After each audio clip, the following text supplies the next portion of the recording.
disappeared. Ain't no sign of her. Reckon she went back to the hills with Alverna Bradshaw? No, sir. I seen her after Miss Bradshaw left. I'll bet she's been kidnapped. Oh, Paul. Oh, please don't let no harm come to my darling little granny. That's real touching, boy. Well, I sure don't want to have to eat Ellie's cooking. I think I know where she might be. Where, Paul? Well, ever since we put up the old cabin out back, Granny has had a certain look in her eyes. I'll bet you that's where we find her. Come on. Morning, Mrs. Hogg. Mrs. Cow. Good morning, chickens. Well, we kind of figured we'd find you out here. Granny, did you spend the night in that little old cabin? I did, and it was pure heaven. Heaven? This little shack? Jim, let's all move back in here where we belong and live the good life. Granny, we ain't moving out of no 32-room mansion into this dump. Something sure smells good. I'm fixing fried ham, whole cakes, and gravy. Uncle Jed, let's move in here and live the good life. Please, super stomach, let me set the table first. Paul, is we really going to move into this little cabin, all four of us? Well, if we don't, Granny ain't gonna give us no peace and no victuals. Well, if you want to stay in the mansion, I'll cook for you. Well, that's surpassing kind of you, Ellie. Well, I need to practice. True. But if we don't do like Granny wants, we ain't never gonna hear the last of it. Where'll we sleep? Well, you women folks can take the bedroom. Jethro and me'll spread a blanket in front of the fireplace. That floor's awful hard. Well, it'll only be till Granny gets this notion out of her craw. Oh, here you are. Morning, Shorty. Morning, Mr. Keller. What you doing down here? We're fixing to move into this little old cabin. Everybody? You're welcome to join us, Shorty. You can bed down on the floor with Jethro and me. If it's all the same to you, I'd like to stay in the mansion. Well, you'll be all alone. I'll rough it. Think you can manage that big old place all by yourself? Jed, I used to run a hotel by myself. Alverna Bradshaw ain't here to cook for you no more. I'll make out. That big old mansion is likely to be kind of cold and lonely without a woman's touch. Yeah, that's true. But I'll get along. Okay, Shorty, place is yours. It's the deal.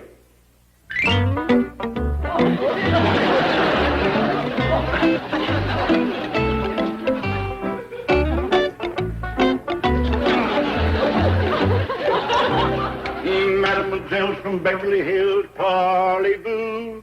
Moving here for fun and thrill, parlez-vous. The food is good and the rooms is large, and if you're pretty, there is no charge. Hinky-dinky, parlez-vous.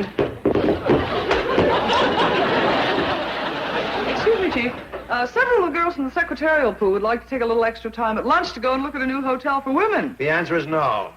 Well, all they need is 15 minutes. They can take my car if you let them go. The answer is no. Some millionaire has donated his mansion as a hotel for young working girls, and the rates are fabulously cheap. The answer is no.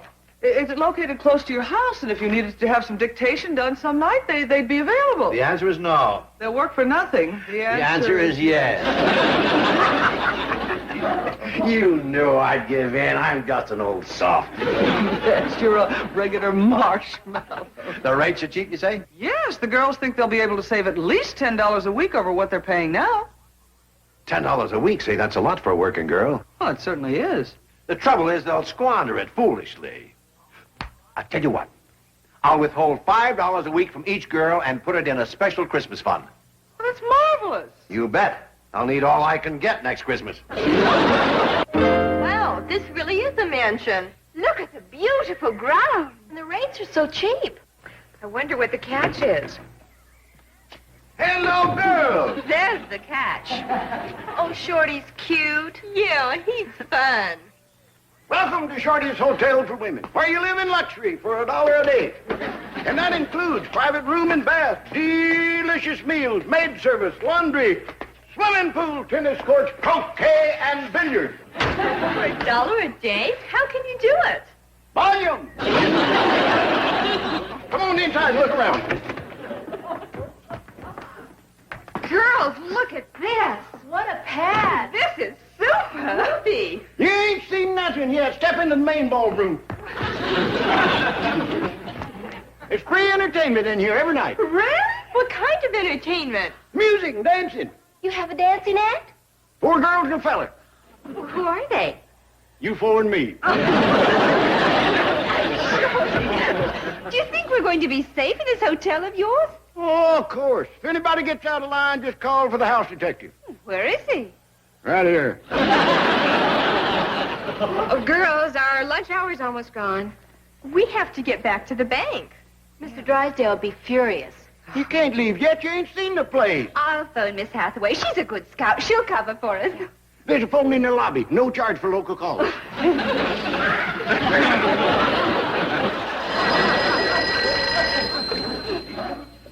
Mr. Drysdale's office. Oh, yes, Helen. Helen who? One of the girls who's looking at the new hotel for women. Tell them if they're not back here in 5 minutes, they're fired. Chief? Give me that phone. Where are you? Just a moment, Mr. Drysdale, sir. Shorty, what's the address here? I don't know. It's a Jed Clampett mansion. It's the Jed Clampett mansion. The Jed Clampett mansion. Mr. Clampett is the millionaire who donated his mansion for the hotel. He probably realizes how oppressed and underpaid your secretaries are. You think so? Why else would he do it? Helen, dear. Now, you girls take your time. In fact, why don't you take the rest of the day off? Miss Hathaway will do your work. Oh, thanks. And Helen, tell your landlord that I send him my very best. Goodbye. Goodbye, sir, and thank you. Girls, we have the rest of the day off. Oh, and Shorty, Mr. Drysdale would like to send you his best. I thought I had his best. But if he's got any better than you, tell him to send him over.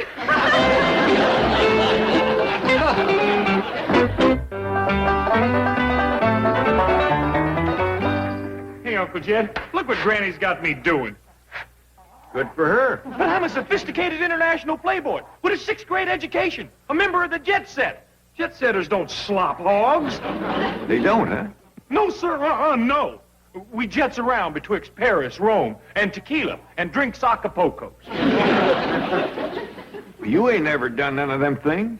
I set on a jet. That makes me a jet setter. Well, right now you're a hog slop. And after that, you're going to be a cow milker. Please, Uncle Jed, let me move back into the mansion where I belong. Who do your chores? Oh, Ellie Mae just loves to do this here rube stuff. Well, maybe Shorty is getting a mite lonesome up there all by himself. Oh, I'll bet you he's just dying to have me join him. Like that. Stop by the bank and bring along the best of the rest. Remember, single girls only. And if they dance as close, they get a cut rate. Hey, Shorty, where are you? Who's that? Ah, that's one of the hard help. They ain't supposed to be in the house. I'll get rid of them. See you later.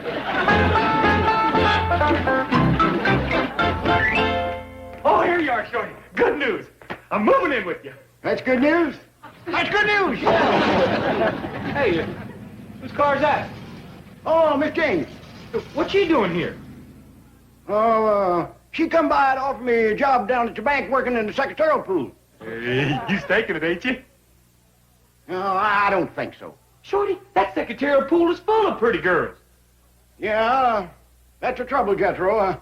I'm getting too old for that kind of nonsense. I ain't. I'm just the right age for that kind of nonsense. Yeah, oh, I wish I was young again like you. Oh, come on, Shorty. Let me have the job. Huh, Shorty? Huh? Please? Huh, Shorty, please? I don't know, Jethro. You'd likely get them girls stirred up to where they couldn't work. You're so doggone good looking. I'll force myself to look homely. Look at that.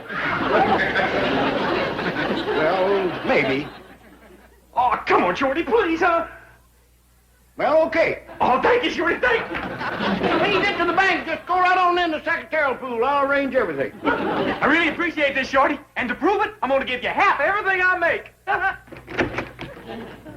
Half or nothing. Big deal.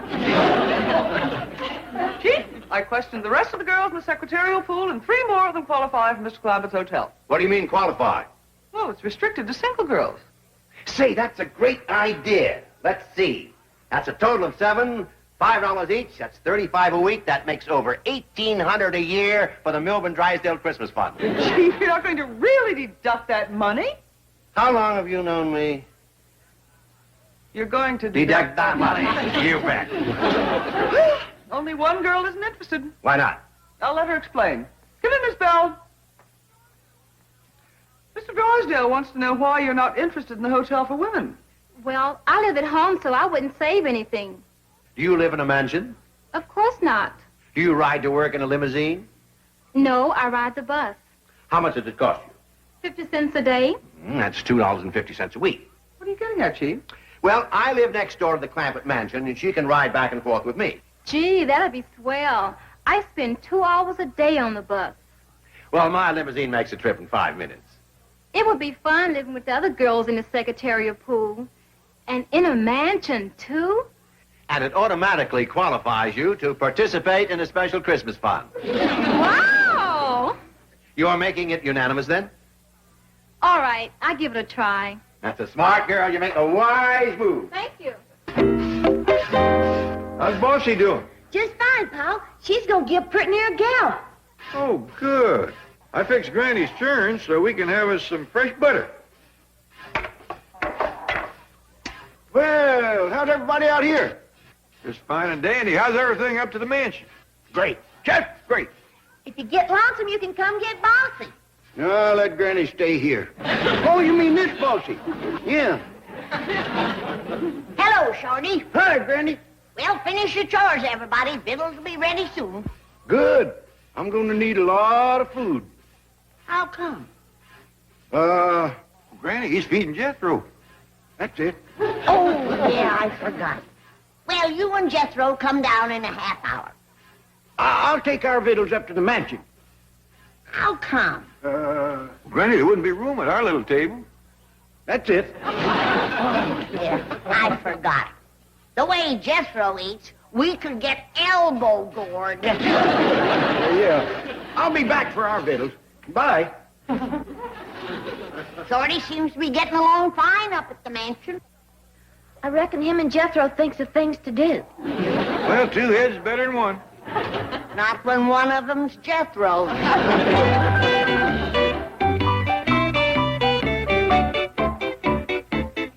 Gloria, I thought Shorty said we'd get free laundry service. Oh, I can't let that sweet little doll do our washing. Tell me something. How come you and Shorty are so chummy? Oh, didn't you know? Shorty and I were married. Really? Yeah, for about an hour. Well, for Hollywood, I guess that isn't bad. What you doing, girls? Just finishing our laundry, Shorty. I said I'd do that. You can hang it up for us. There's a dryer right in yonder. Not for these dainty things. Miss Daisy, ain't they? All right, you girls set the table in the main ballroom, and I'll hang this stuff up for you. Thank you, you little doll. You're welcome, you big doll. Well, I'm glad to see you two are still friendly. Oh, yeah, the marriage wasn't a success, but the separation's a ball.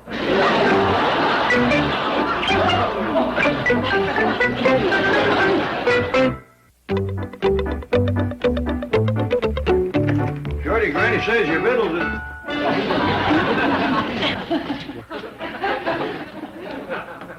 What's all this? My laundry, Jed. I just finished doing my washing. This stuff belongs to you, does it? This is what I call my dainty thing.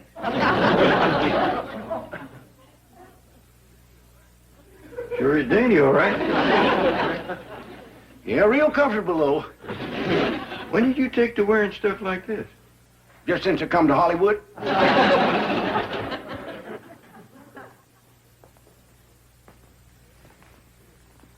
He seems to be considerably bigger than these others. Yeah, well, them belongs to Jethro. Jethro wears this stuff, too? Yeah, looks great in him. You ought to see him. Ain't so sure I'd like to. You started to say something about victuals, Jed. Yeah, Granny says it's ready whenever you want to come get 'em. I'll go back with you right now. So you and Jethro wears this stuff, huh? Yeah, styles and men's clothes is changing. They sure enough is. You ought to slip into a pair of these. They feel real good next to your hide. I believe I'll pass on that.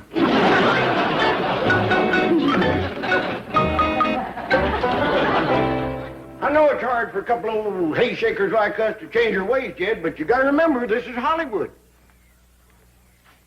Well, hello, boy. Where you been? Down to the bank? You look mighty unhappy. Something wrong? Yeah. I'm what you call uptight. I wonder with what you're wearing. Be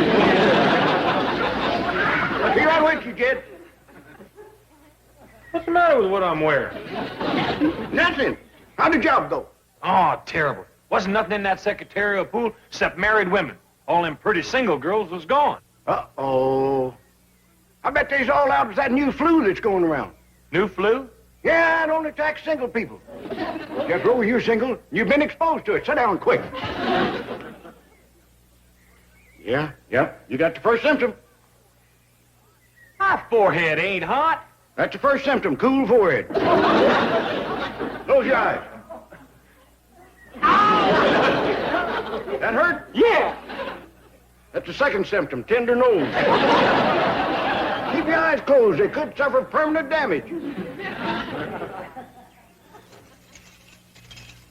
Do you have a ringing in your ear? Yeah. That's the clincher. Come on, I gotta get you in the root cellar right quick. The root cellar? Yeah, you gotta stay in a cool, dark place, otherwise your eyes liable to be ruined. How'd you like your supper, girls? Oh, it was good, but rather strange. Yes, I've never tasted anything like that before. That was soul food, children. Soul food, just like we used to have down home.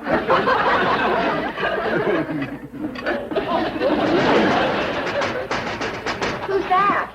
That's the gardener's half-wit nephew. I'll get rid of him.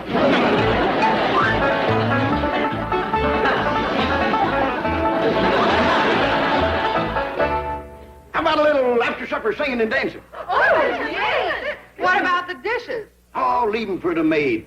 Somebody turn on the record player. Let's start the fun. Oh, good.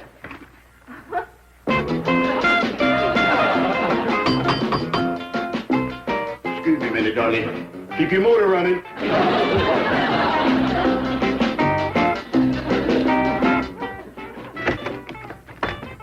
Hey, Shorty, let me in. I want to meet them pretty girls. What pretty girl? The ones I seen sitting in the parlor.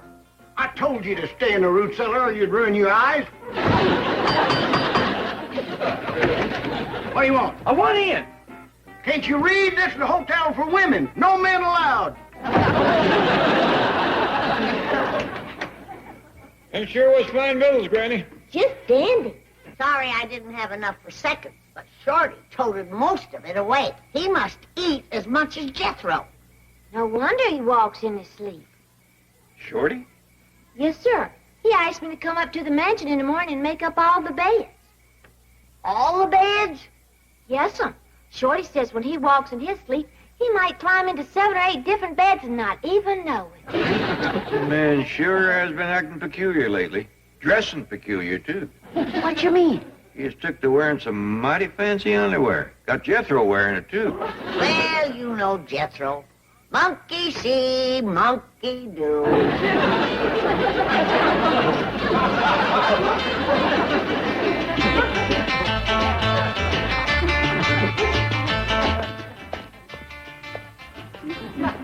Oh, howdy, ma'am. Hi, Jed. Jethro? Is that you? Yes, sir. Guess you're wondering what I'm doing in this getup. It just crossed my mind. You see, if I don't dress like this, I can't get into Shorty's party. Shorty got you wearing that? Yes, sir. Wait right here, boy. Shorty! Come out here on a double. Oh, hi, Jed. Hi. Something wrong? Yeah, that. Say, she's a big one, ain't she? Yes, he is. That's Jethro. No fooling. He don't look bad, does he? I think he does. Boy, get out of them duds. Oh, do I have to? You do. Now get. Doggone it, now I can't get into the party. Shorty, commence packing. You're going back to the hills. But, Jed, I got a good thing going in yonder. Never mind. You do as I tell you. And let me give you some advice. What's that? Put on your long johns before you get back home. What you mean? It may be all right in Hollywood, but you wear that fancy underwear back in the hills and they'll ride you out of town on a rail.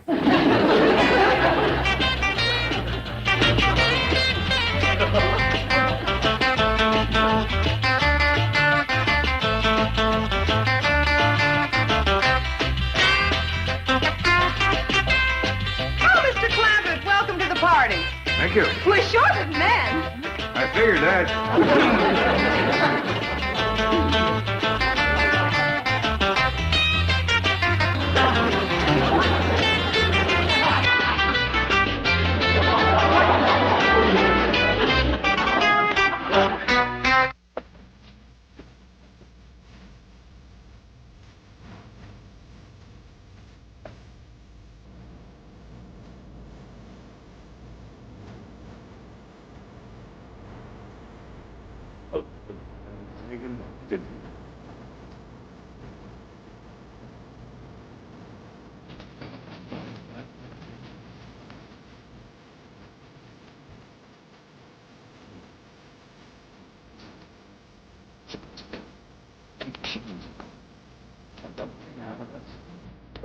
This has been a film-wise presentation.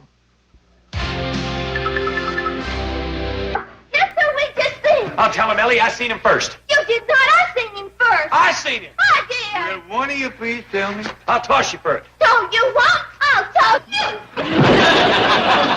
There. Now I get to tell. What's all the racket out here? Ellie's about to tell me who she just seen. Who, Ellie? The fellow that saw Paul Central Park. Honest John Schaefer. Well, doggy. You mean that Honest John is right here in Beverly Hills? Yes, ma'am. The most exciting news of the whole year.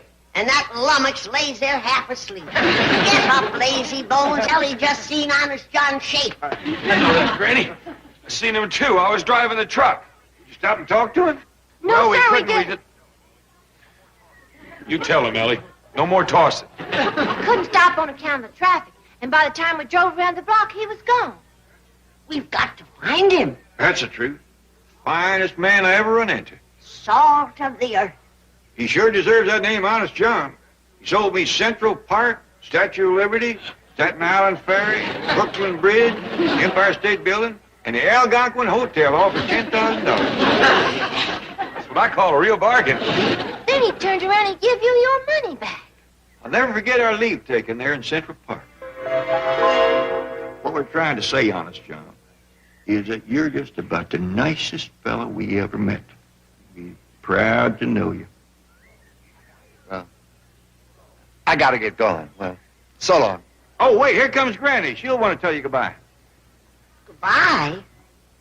Is Honest John leaving? Yeah, Granny. He's got to go to Chicago. Oh, I'm sorry. It's been so nice knowing you. Take care of yourself, young fella. Yeah, I will. Swell. Well, so long. God bless you, son.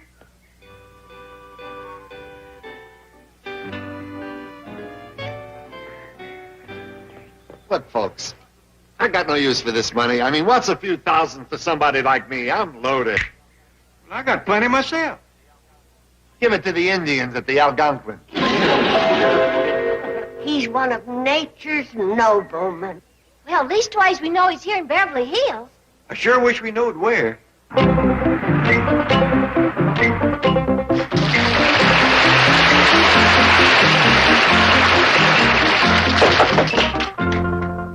What do you want?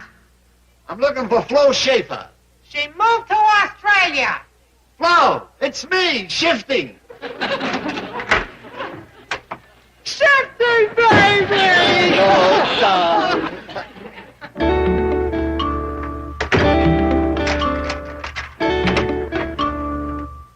What's the matter? Have the police got a tail on you? Just supposed to have it. Gee, it's good to see you again, you floozy. It's good to see you, you louse. Wedding ring? It's gone? Finally got a divorce, oh well. I can't blame you. Are you kidding? Me divorce you? Never. I love you. Oh, where's the ring? I hocked it. What'd you get? $10. Well, it's a clear profit. I stole it. Oh, Shifty. We were such a great team. What split us up? Your mother? Where is the old bat? Please, honey. Mother's gone. Oh, I'm sorry. It's okay. She'll be out in 6 months. Look, honey, sit down. Something I gotta tell you, and I don't know how you're gonna take it. Sounds serious. It is. It's the toughest confession I ever had to make, and I know you're gonna hate me. Shifty, I could never hate you. So you met a younger, prettier girl. You married her. You're a bigamist. So what? I forgive you. No. You didn't marry the girl.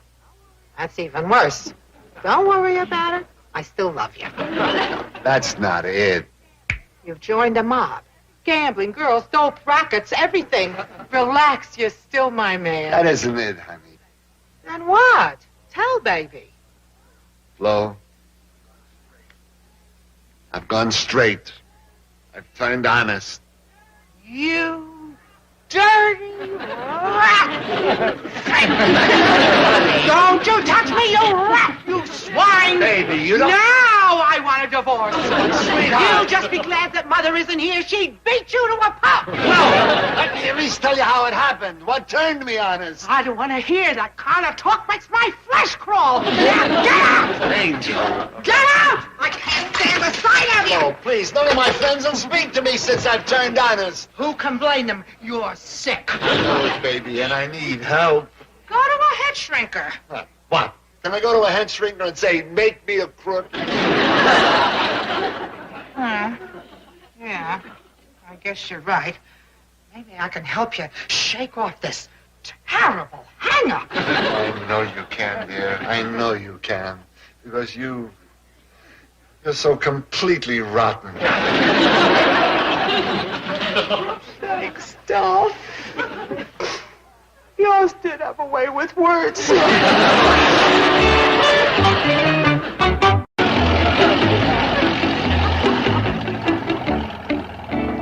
Sure hope they find Honest John. And fetch him home to stay with us. Be honored to have a man like that under our roof. He's a living saint. I hope he ain't forgot about us. They were rubes, hicks, yokels, pigeons to be plucked. And millionaires? Ah, it was beautiful. The perfect setup. For openers, I sold them Central Park. You're kidding. And collected the money in cash. Right there in the park. Well, doggy, there's some big ones in there. What? 2, 3, 4, 5. And I still got me some walking around money. Well, what do you say we get up and walk around a little? Before I was through, I sold them half of New York. Had the dough in my pocket and a plane ticket to Chicago. So what happened? What happened? They got to me. How? Well, they're so kind, so sweet, so trusting, so honest, so sincere. Stop that kind of talk. That's disgusting. And anyway, that's when I went wrong. Honey, there's only one way to cure your sickness. You gotta find those hillbillies and take them. I'm no match for them, Flo. They're too honorable, too loving, too warm, too tender, generous, trusting. Not again. I'm gonna make you wash your mouth out with soap. Maybe I can con somebody else, but... It's gotta be those hillbillies. As my father used to say, if you fall off a horse, you gotta get back on and ride that same horse again. And he should know. He was the greatest jockey ever to throw a race.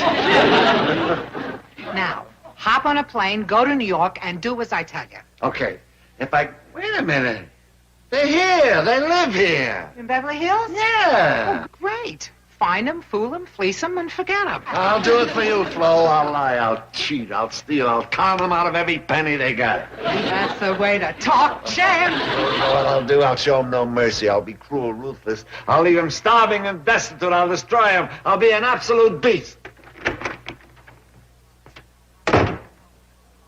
How can you help but love a doll like that? On the way I'm back, just made my first heist. Oh, wonderful. Who'd you clip? You, here's your necklace. Beautiful, Isn't that Shifty. great? Beautiful. The earrings I'll keep.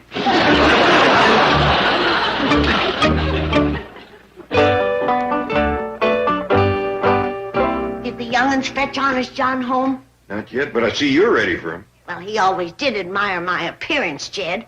Couldn't get over how young I looked. He was well named Honest John. True. I just thought of an idea how we might get in touch with him. Good. Remember what close friends he was with the New York police? They met him at the airport and took him to the station to visit with them. And they fetched him Central Park in their own car. Remember, we're giving you 24 hours. So long, pals. Call me anytime. Thanks for the lift. Glad to see you, Mr. Clampett. What did that policeman mean? What did you hear? Well, he said they was going to give you 24 hours. Oh, that, yes. Well, you see, ordinarily, New York closes promptly at 9 p.m. Lights out. However, due to my influence, I have persuaded the police to leave the city open for 24 hours so that you may see it at night. Is that a fact? Times Square, Broadway, 42nd Street. All the famous thoroughfares will be lit up just for you. He sure kept his promise. That night when we flew out of New York, I never seen so many bright lights in my born day. That's our plan to locate him. If he's that friendly with the New York police, chances are he's got some friends in uniform out here. Good thinking, Jed. So I'm going to call the station and ask them, have they seen Honest John Schaefer? Honest John! Ellie Mae! Oh, I'm not Ellie Mae. I'm Granny. Oh, I'll have to take your word for it. To me, you're identical twins. It's good to see you. Well, Honest John, this is a great pleasure. The pleasure is mine, dear friend.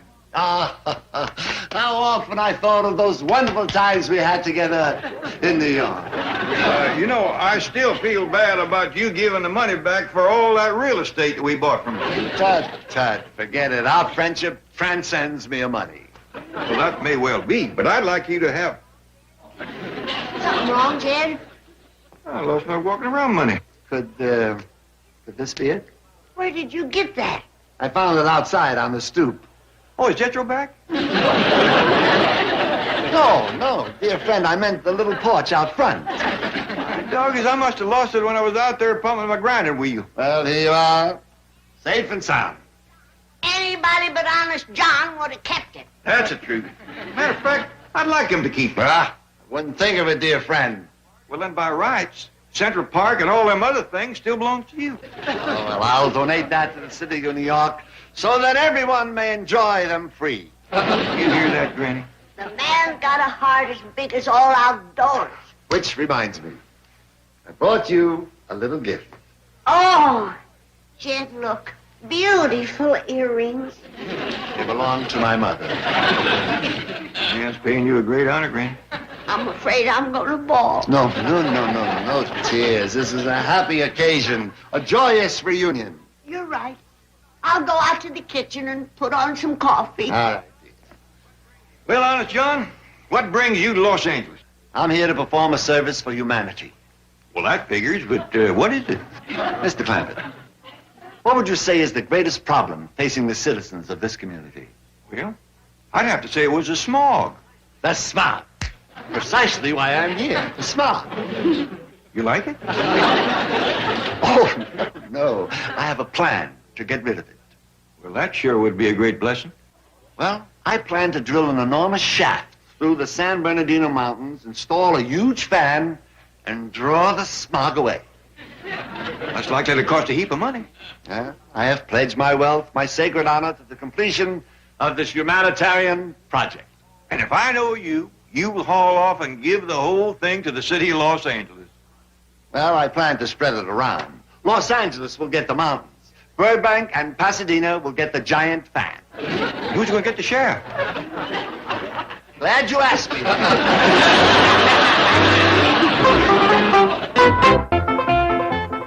Wouldn't you know that this blessed saint of a man sitting here is the man that's going to get rid of the smog for us? Isn't it going to cost you a fortune to drill that big hole through the mountain? The fan alone took all of my cash resources, but I'll raise more. Why don't you let me chip in some?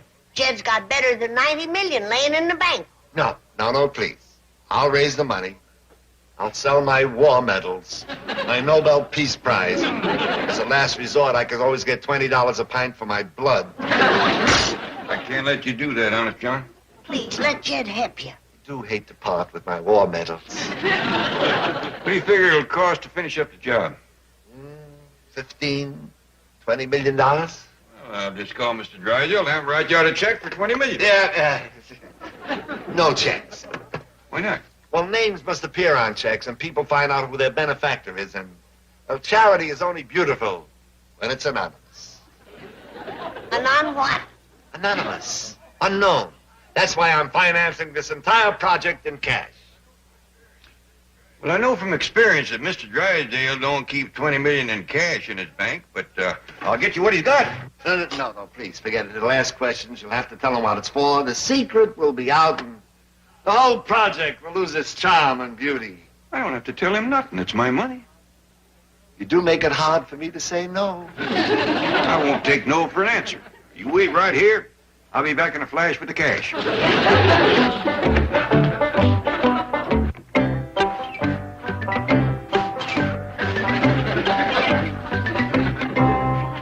here it is, Mr. Clampett. This is all the cash in the bank that could be spared at this time. It's more than $500,000. Thank you, Miss Dane. I reckon that ought to get us started. Us? What us? Who's us? Sorry, Mr. Drysdale, I just can't tell you. Well, at least you can tell me what you're going to do with it. I done explained to you this is a secret project. Oh, no. Mr. Drysdale, don't behave like that. Unless you tell me what it's for, you're not taking one penny of my money. This is Mr. Clampett's money. He has a right to withdraw it. Well, yes, but make him tell me what he's going to do with it, please. Mr. Clampett, perhaps you could tell him just enough to alleviate his suffering. I'm afraid he's having acute withdrawal symptoms. Well, I reckon it wouldn't do no harm to say that this money's going to be used for drilling. Drilling? Where? I don't believe I better say no more. Then I'm not letting go. Shame of you. Mr. Drysdale, you promised to keep it an absolute secret. May interest rates drop. For him, that is a sacred oath. All right. It's the San Bernardino Mountains, and that's all I'm going to say. That old mountain gold is found oil again. Call my real estate broker. Have you start buying up the San Bernardino Mountains. Miss Jane says there's better than $500,000 in there. Of course, I ain't counted it.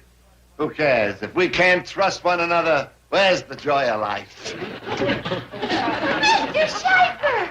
See, Granny? I told you I could bomb him with brainwaves and ESP him here. Hiya, Jethro. Gee, it's sure good to shake your hand again. I see you still have the grip of a gorilla. Yeah, but our brains ain't the same. Oh, that's all right, Jethro. Yours will do. Well, must be off, friends. What's in the sack? Better than $500,000 in cash? And you know what Honest John is going to do with it? He's going to commence getting rid of our smog. Hey, that's great. Isn't that wonderful? There's only one way to put it. The man is a living saint. Bless you, Honest John. And thank you for saving all the little critters and birds. And thank you for saving the young'uns and old folks that couldn't hardly breathe no more. And the trees and the flowers are dying of air pollution. They thank you, too. Well, tell them they're welcome. Well, I'll be gone now. Jethro, heft that money on the truck and take Honest John wherever he wants to go. Yes, sir, Uncle Jed.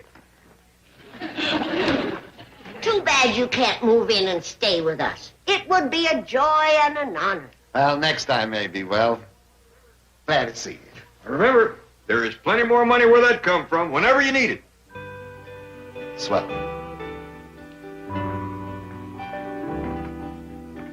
Little critters, you thank Honest John for saving your lives. You're welcome. You're welcome. Let's get out of here, Jethro. A shaft through the mountains to blow away the smog. That's beautiful, Shifty, beautiful. Where'd you stash the money? Oh, I wish you could have been there to see me work, Flo. I've never been better. I told you you could make a comeback, Chad. Where'd you stash the money? I was brilliant. It was like taking candy away from a baby. Where'd you stash the candy? It was a classic cape. A textbook con job. Where's the $500,000? Don't worry about it. I like to worry. Where is it? I gave it back. I didn't hear right. You didn't say I gave it back. That's what I said. And that's what I did. Come to my arms, baby. I don't feel romantic right now, honey. Neither do I. I'm gonna break every bone in your body. I couldn't help myself. They were so trusting, so honest, so... Oh, that's Flo! Flo! Flo! Look at me, Flo! I'll Flo you! Flo's funny. I'll Flo!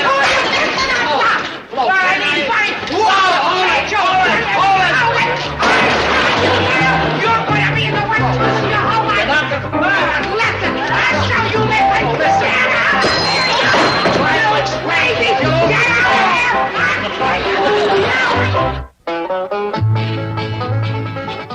Black hat, black boots, black belt. Bad news for the bad guys. Walker, Texas Ranger. Weeknights at 6 on the Hallmark Channel. Night falls. Darkness closes in. A mystery unfolds. Hallmark Channel introduces a series of original movies. Kelly Martin as Mystery Woman. John Larroquette as McBride. And Leah Thompson as Jane Doe. The Hallmark Channel Mystery Movie. Fridays at 9. Don't come back now. Here. This has been a Filmways presentation.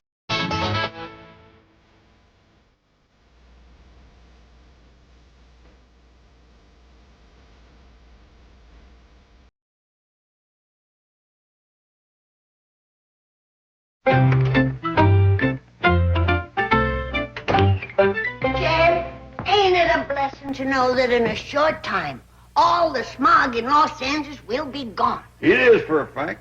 And all thanks to honest John Schaefer. Wonder why nobody thought of his idea before. It's simple enough. Just drill a big shaft through the mountain, put in a giant fan, and suck away all the smog. Leave it to honest John. Of course, he said himself he feels kind of responsible for the smog. Why? Well, you see, the San Bernardino Mountains, it holds all the smog in what they call the Los Angeles Basin, belongs to honest John. Well, I'll be switched. See, on his mother's side, he comes from an old Spanish family, the Bernardinos. Well, there's one thing for sure. If honest John says he's going to get rid of the smog, you can have confidence. That's the truth. Well, even back in New York, the police said he's one of the greatest confidence men in the country. The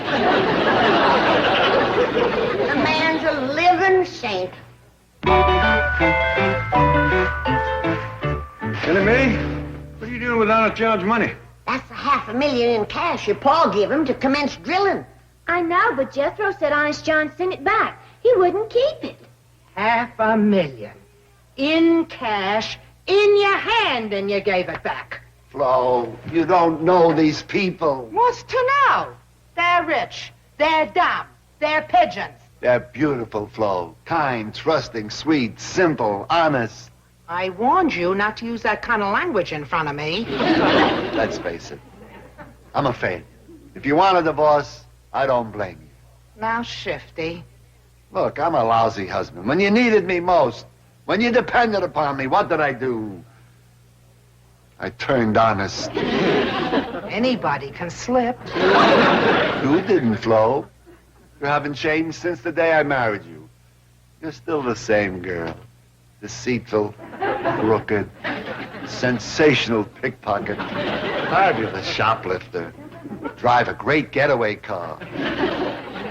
Maybe we could work together again. Team up like in the old days. Would you, Flo? Please, you gotta help me rebuild my character. It's hard to say no to you, Shifty. Come on, baby. Let's seal it with a kiss. Put those purse-snatching arms around me and let me feel those lying lips on mine. Excuse me, Chief. Your real estate broker's here to see you. Oh, good, good. Come in, Fred. You may go, Miss Hathaway. Mr. Drysdale, have you lost your mind buying all that land up in the San Bernardino Mountains? Now listen, Fred. You may go, Miss Big Ears. Now listen, Fred, just follow instructions. But you could bankrupt yourself buying all that wasteland. There's nothing up there except skunks, bobcats, and rattlesnakes. On top, but underneath there's oil. Oil? In the San Bernardino Mountains? Do you want to start a land rush? Well, what makes you think there's oil up there? Have you ever heard of Jed Clampett? Yeah. Well, he found oil in the hills back at home, and now he's found oil in the hills out here. Well, has he drilled a test well yet? He doesn't have to. He shoots a bullet in the ground, and up comes the oil. Well, if I were you, I'd get a geologist's report. Nuts to that. Then everybody will get in on it. This is my oil field. Yeah, but do you realize there's hundreds of thousands of acres up in the San Bernardino Mountains? You can't buy it all. You're right. I'll have to pinpoint the drilling site. Miss Hathaway! Yes? I have a little detective job for you. Now, I want you to find out exactly where Jed Clampett and his mysterious partner plan to drill. Then I'll buy the land. Chief, Mr. Clampett is your friend. Your largest depositor, your benefactor. How can you undercut him? That's what I'm trying to figure out. How? I refuse to take any part of your nefarious schemes. Then you're fired. I quit. Oh, no, you don't. I fired you. Very well, that way I get severance pay. You're not fired. Now, quit. On second thought, I think I'll stay around and see what happens. Okay, and get up to the Clampers and find out where they're going to drill. There'll be a big, fat reward in it for you. My reward will be seeing you get the reward you deserve for your greed and avarice. Yeah. Should run into millions. Say, Shifty, why do I have to wear this outfit? Because I told the Clampetts my mother was Spanish. Why can't I be your wife? They don't think I'm married, and besides, they'll love you. They're big mother people. Shifty, I don't even speak the language. What if they say something to me in Spanish? Are you kidding? They can barely speak English. You're beautiful. Let's go. Ole! Is this beautiful? Is this a mansion? Is this a layout? Fidel, there's a wall safe behind this mirror. Forget it, Flo. Just as I thought. Get me the sandpaper, baby. Flo, forget it. Well, I can crack it in 30 seconds. It's a coffee can. Oh, you don't have to steal from these people. They give it to you. They force it on you. Now behave yourself or you'll blow the whole caper. You nut. What you have? Oh, dear friend. I have the honor and privilege of presenting my sainted mother, Ana Maria Fernandez Barcelona, San Bernardino y Schaefer. Howdy, Dan. With pleasure to meet you. Iguana. She said the pleasure is hers. Iguana means pleasure in Spanish. Mother speaks almost no English. Well, we'd be mighty iguana to have you all move in and stay a while. He said, it's a povo de hacienda Cesar Romero la cucuracha la Clampett. Iguana. His mother said. Oh, we caught that. Ellie, show these folks the two nicest rooms in the house. Sure will, Granny. Y'all follow me upstairs. Para das pueblos al centro tequila las Clampetts, Rio Grande. Iguana. Not only does she speak no English, she speaks very little Spanish. Be a violation of any trust if you were to tell me where you plan to start to drill? Well, like I told Mr. Drysdale, all I know is there's someplace in the San Bernardino Mountains. Well, can't you localize it any more than that? No, ma'am, I'm sorry. If I knowed any more, it'd be a real iguana to tell you. A real what? Iguana. It means pleasure. My partner, Spanish Mama, uses a lot of iguanas. Aren't they members of the reptile family? No, ma'am, there's Bernardinos on her side. Well, Miss Jane, Hello, Granny. Nice to see you. the iguana is mine. Granny and me is catching on to that Spanish real good. Would you like to stay and have victuals with Jed's secret partner and his mama? Granny, if Miss Jane met my secret partner, he wouldn't be secret no more. True, true. I'll do this for you, Miss Jane. I'll go ask him where in the mountains we're going to drill. Oh, well, thank you, Mr. Clampett. Come and sit down, Miss Jane. Oh. Ain't it exciting about the smog? Smog? Ain't you heard? We's getting rid of it. Wonderful. How? Well, Jed and his secret partner is drilling a great big tunnel through the San Bernardino Mountains and going to pull away the smog. That's the drilling Mr. Clampett needed the money for? He drew $500,000 out of Mr. Drysdale's bank. No oil or anything like that, just a tunnel. That's right. Oh, that's marvelous. That is just marvelous.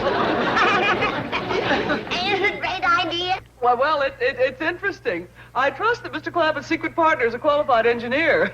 Oh, I don't think they's going to run a train through the tunnel.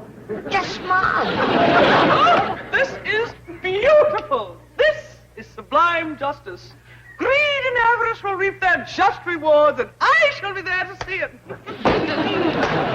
Miss Jean, the drilling's going to be through San Gorgonio Mountain. Mr. Clampett, you have made me the happiest woman in all the world. Bless you. Bless you. What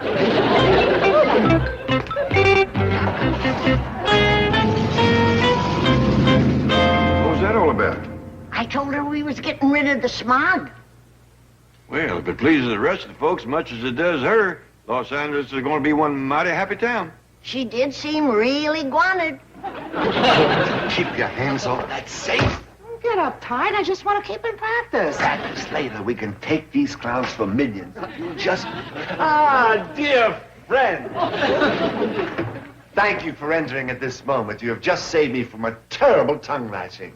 Who from? Sierra Madre here, my blessed mother.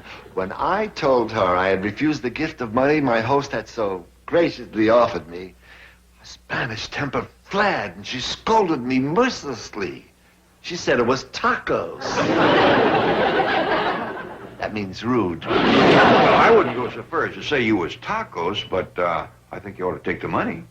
Yeah, and it's still here, right out in the kitchen. Tell your mama, that ought to make her happy. Sierra Madre escondido avocado a la kitchen. Tortilla. That means marvelous. Good, let's go get it.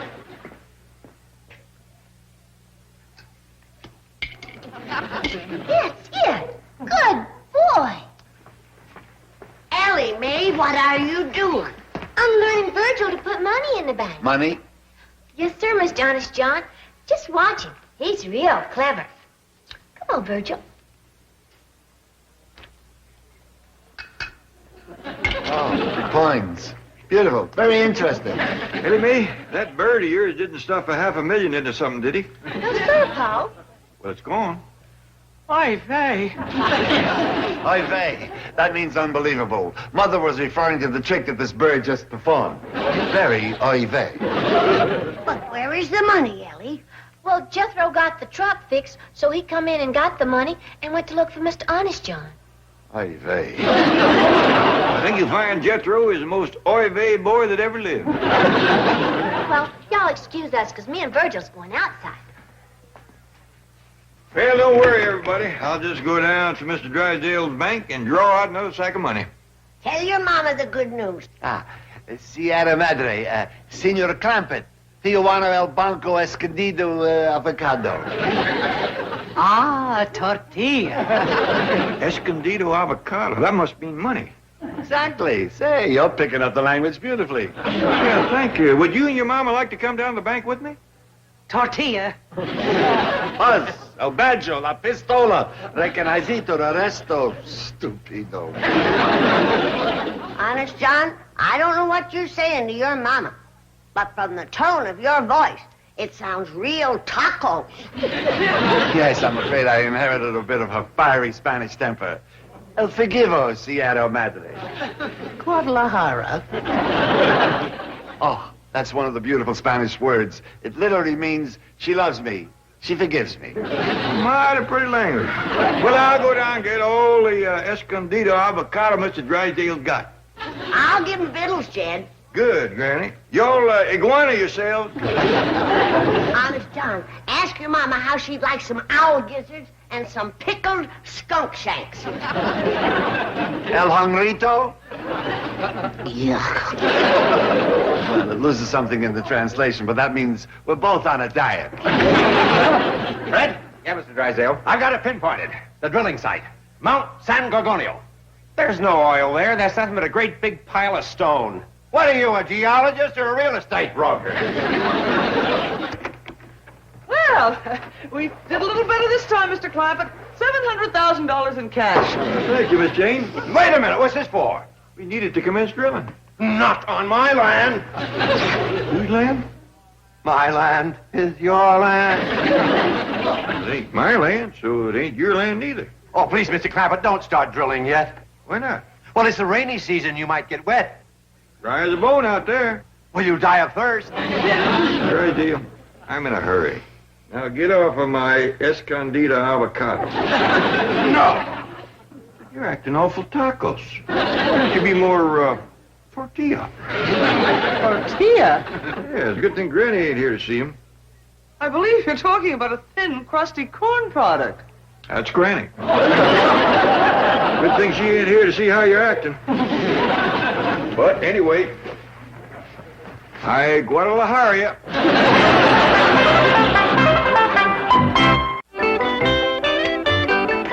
What are you reading, Honest John? What? Oh, this is a travel folder, Brandy. I plan to take Mother on a trip as soon as we finish our caper. Paper? A Spanish delicacy made of wine and olives. Well, I'm glad to hear that your appetite is coming back. I fetched you a whole basket full of goodies from my root cellar. I'm really not hungry. You will be when you know what I got. I got groundhog meatballs, beaver tail fried in possum fat, and a roast breast of buzzard. Give you my word, I couldn't eat a bite. Oh, I know what will tantalize that finicky appetite of yours. I'll fetch you some goat cheese. No, thanks. It won't take a minute. I got it in the wall safe in the front hall. You keep it where? In the wall safe behind the mirror in the front hall. And you keep goat cheese in it? Well, I used to keep it in my root cellar, but the Board of Health made me take it out. The neighbors got to complaining. It's awful ripe. Where's Flo? Flo? A Spanish term of endearment. I have many such for my mother. Oh, well, I don't know where your mama is. I think I do. I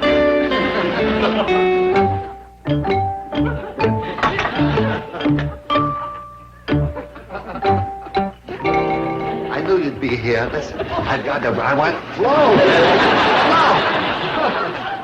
Flo. What is it? Flo. Flo, what?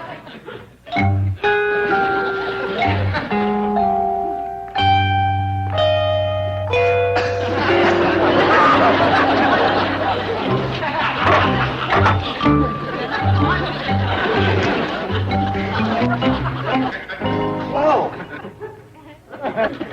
What happened to your mama? She fainted. Very delicate lady. Spanish aristocracy. I'll get my medical bag. I'm a doctor, you know. Flo. Come on, Flo. Hey, snap out of it. Flo. I got something in here that'll fetch her around. Wait a minute. What is it you're giving my mother? What?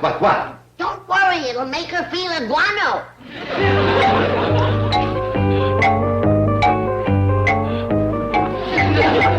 Holy cow! A very religious woman, my mother. You see, in Spain, the cow is sacred. The bulls, they don't treat too well. But...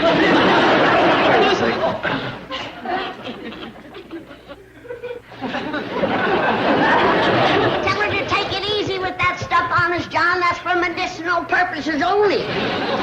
Well, here's your escondida avocado. What's the matter with your mama? She fainted, but the doctor here revived her. She's got thin Spanish blood, Jed. High-born, you know. Well, here's $700,000 for you to commence drilling. Beautiful. You're a beautiful man. You're right, tortilla yourself. Honest John, would you tell your mama that I'm going to take her outside for a breath of fresh air? Sierra Madre, la gringo doctor, dobe, enchilada.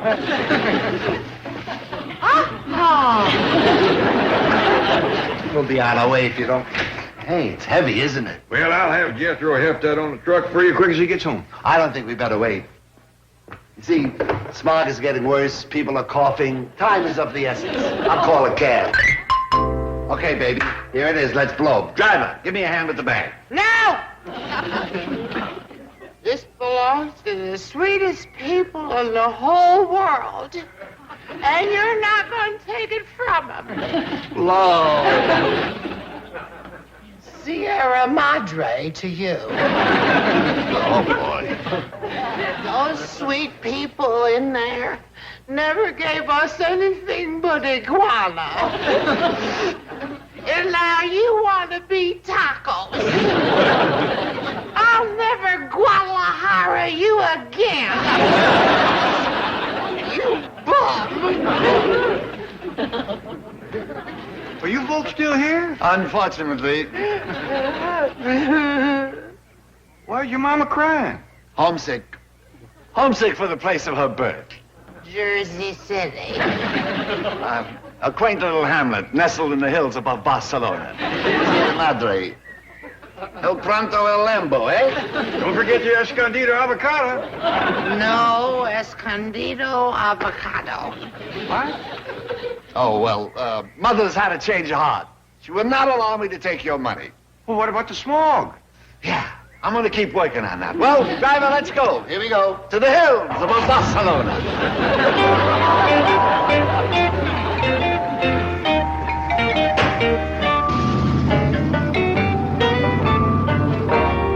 Oh, Jed, they forgot the money.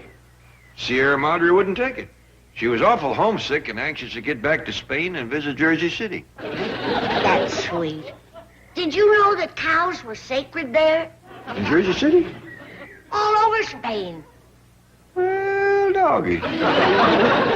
Yonder comes Miss Jane and Mr. Drysdale.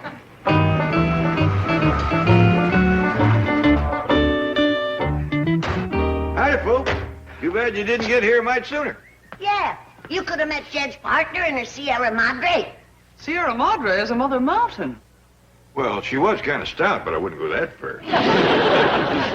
Mr. Clampett, I have some news for you. I now own practically all of San Gorgonio Mountain. Is that a fact? Yes, he had to mortgage everything, even borrow money from several rival banks at 9% interest. That's not important. The important thing is that if Mr. Clampett and his secret partner want to drill for oil, they have to lease the land from me. We ain't going to drill for oil. You ain't? They just drilling a great big tunnel through the mountain to suck out the smog. Mom? I best fetch my medical bag. I think he's gonna faint. Likely he's got thin blood like Sierra Madre. Now, don't you worry. Granny will have you feeling iguana in no time. Iguana is a great big lizard. Oh, ma'am. It's a big pleasure. Well, let me say it is a real iguana to see the chief in this condition.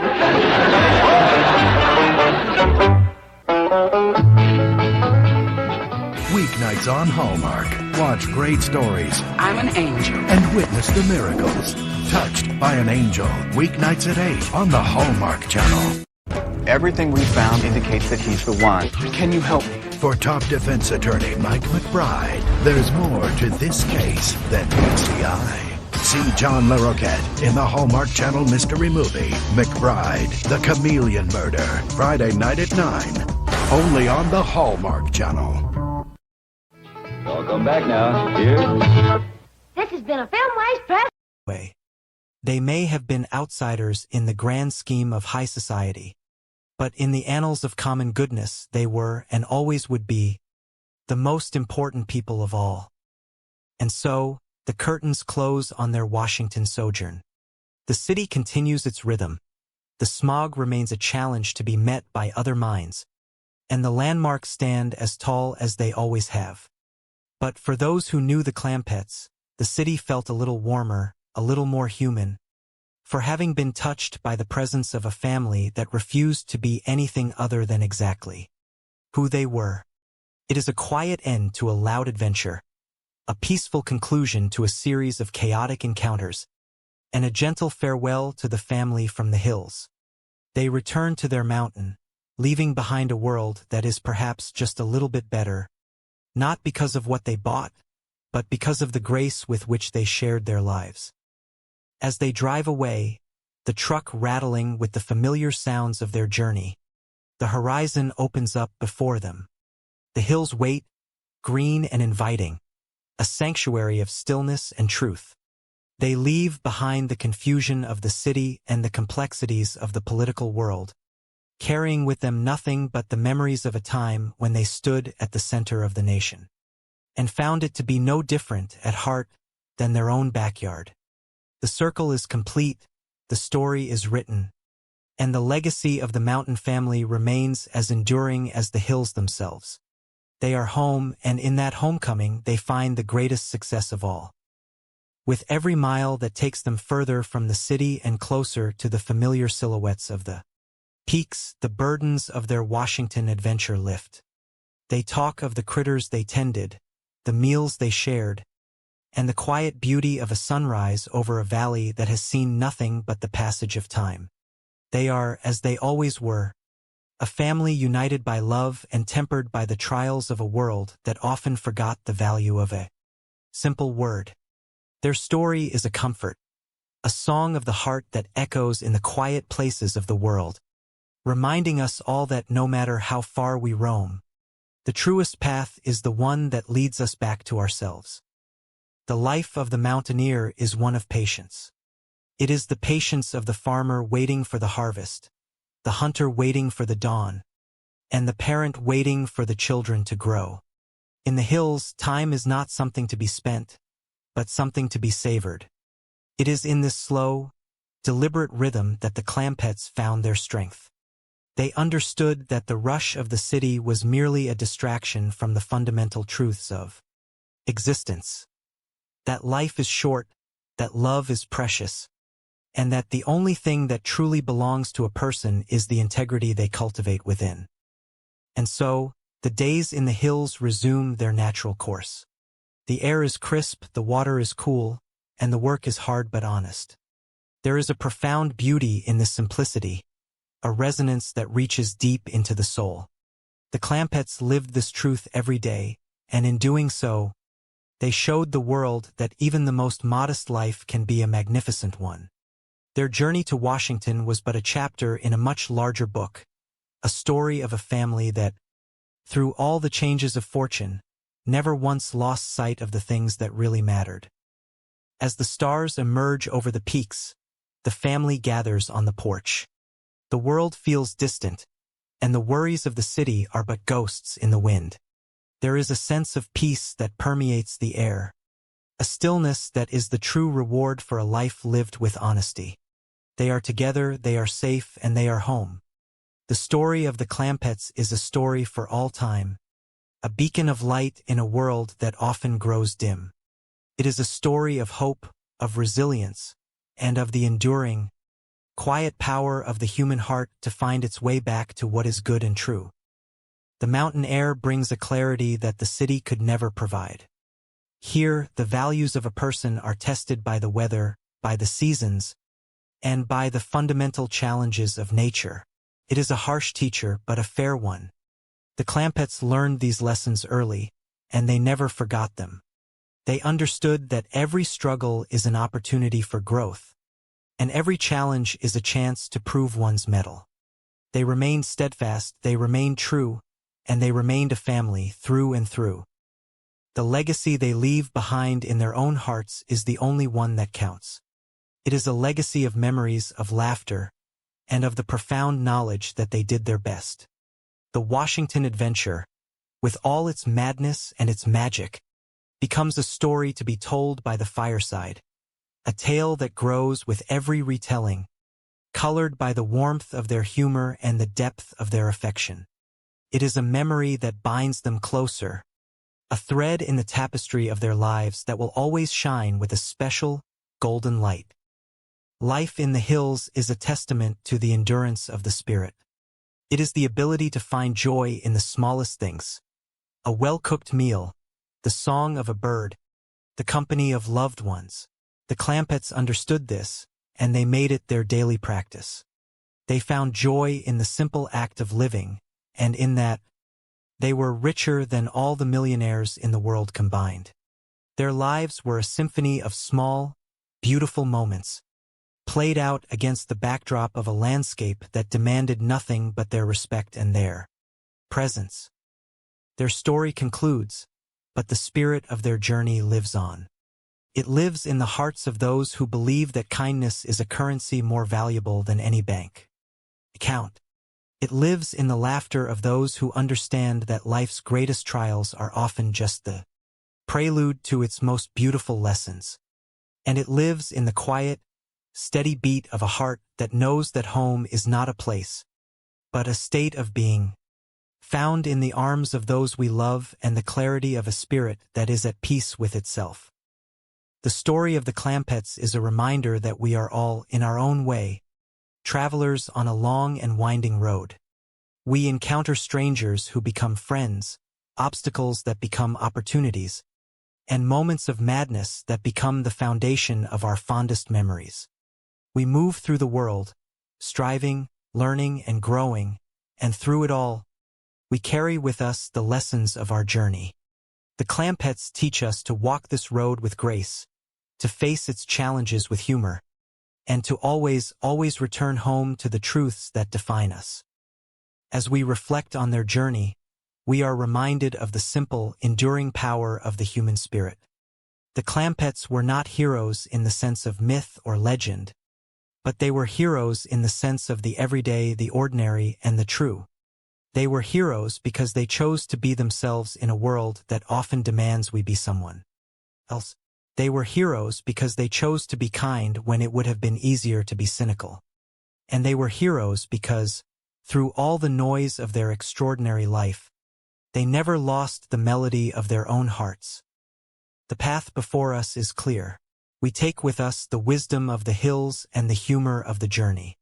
We move forward, carrying the spirit of the Clampetts in our own endeavors, remembering that the greatest success is not the wealth we accumulate, but the connections we make and the love we share. The story ends, but the journey continues. We step forward into the future, emboldened by the knowledge that no matter what life brings, we have the strength of our own characters, the love of our own families, and the promise of the road ahead. The sun sets on the mountain, and the world grows quiet. The work is done, the day is spent, and the peace of the night descends like a benediction. It is a time for reflection, a time for rest, and a time to look back on the miles traveled and the lessons learned. The Clampetts are home, the story is told, and the spirit of their journey remains, a guiding light for all who seek the truth in a world of illusion. They have shown us the way, and the way is simple.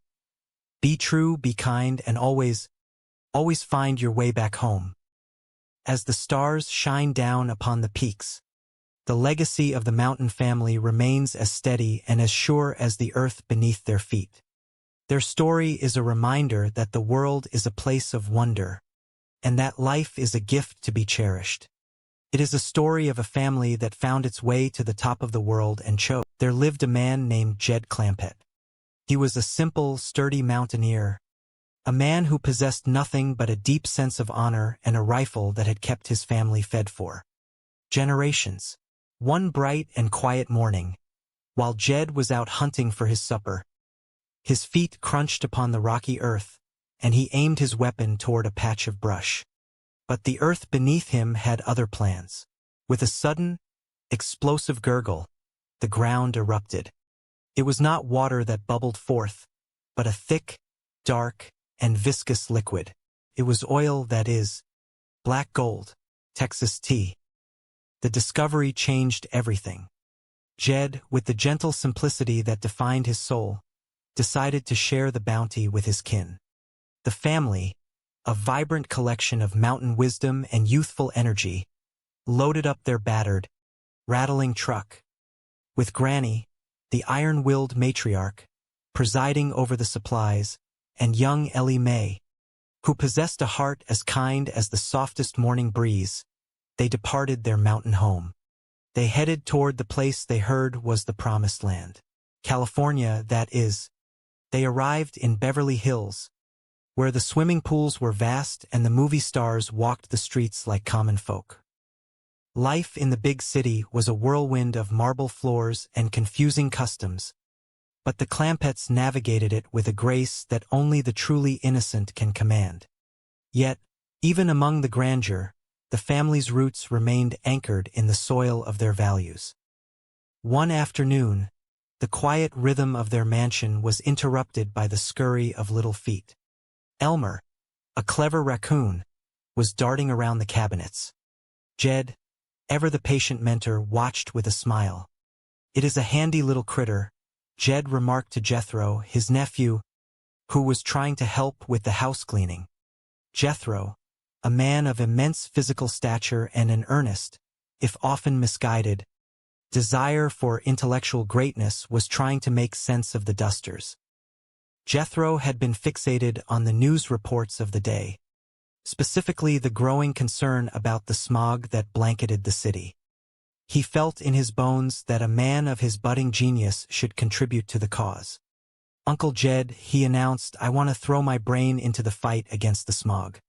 It is a dandy cause, and they say what it takes to whip it is brains and money." Jed nodded slowly, his eyes reflecting a deep and quiet wisdom. "Well, if it fixed us, we have it made, do we not? I reckon we have a leg up." At that moment, the telephone rang with the frantic energy that accompanied every call from Mr. Drysdale. Their banker, Mr. Drysdale, a man whose blood pressure seemed permanently tied to the fluctuation of the Clampett fortune, was coming over. He was worried, as he often was, about the $700,000 in cash that currently sat in the house. He had the hives from worrying about it, and he was determined to get it back into the safety of the bank vault. When Mr. Drysdale arrived, he was met with the unwavering resolve of the Clampetts. Granny, who had been listening to the reports on the air quality, had already decided where the money should go. "I am thinking about jumping into the fight against the smog, too," Granny declared. The promise to help fight the pollution was a matter of honor, and to a Clampett, a promise was as solid as the mountains themselves. Mr. Drysdale paced the floor, his face flushed with the kind of agitation only a banker can experience. "You do not understand," he pleaded. "That money belongs in the vault. It is not safe here." But Jethro, still convinced of his role as an inventor, had decided to convert his truck to a steam-powered engine. He was sure this was the solution to the city's air quality problems. He spent the day in the kitchen, trying to balance his culinary efforts with his mechanical theories. The house was a scene of controlled chaos, with Miss Jane Hathaway, Mr. Drysdale's devoted and often exasperated secretary, trying to maintain a modicum of order. Eventually, the pressure of the situation grew so intense that the family decided to take the matter to the highest authority in the land. "We are going to Washington," Granny decided, her voice firm and resolute. "If the President of the United States needs brains and money to whip the smog, then the Clampetts would be the ones to provide both." The journey was as grand as any the family had ever undertaken. They traveled with their eyes wide with wonder, observing the vastness of the country. When they finally arrived in Washington, the city seemed to them a place of immense importance and history. They were determined to meet the president, to present their contribution, and to offer their help with whatever chores might need doing.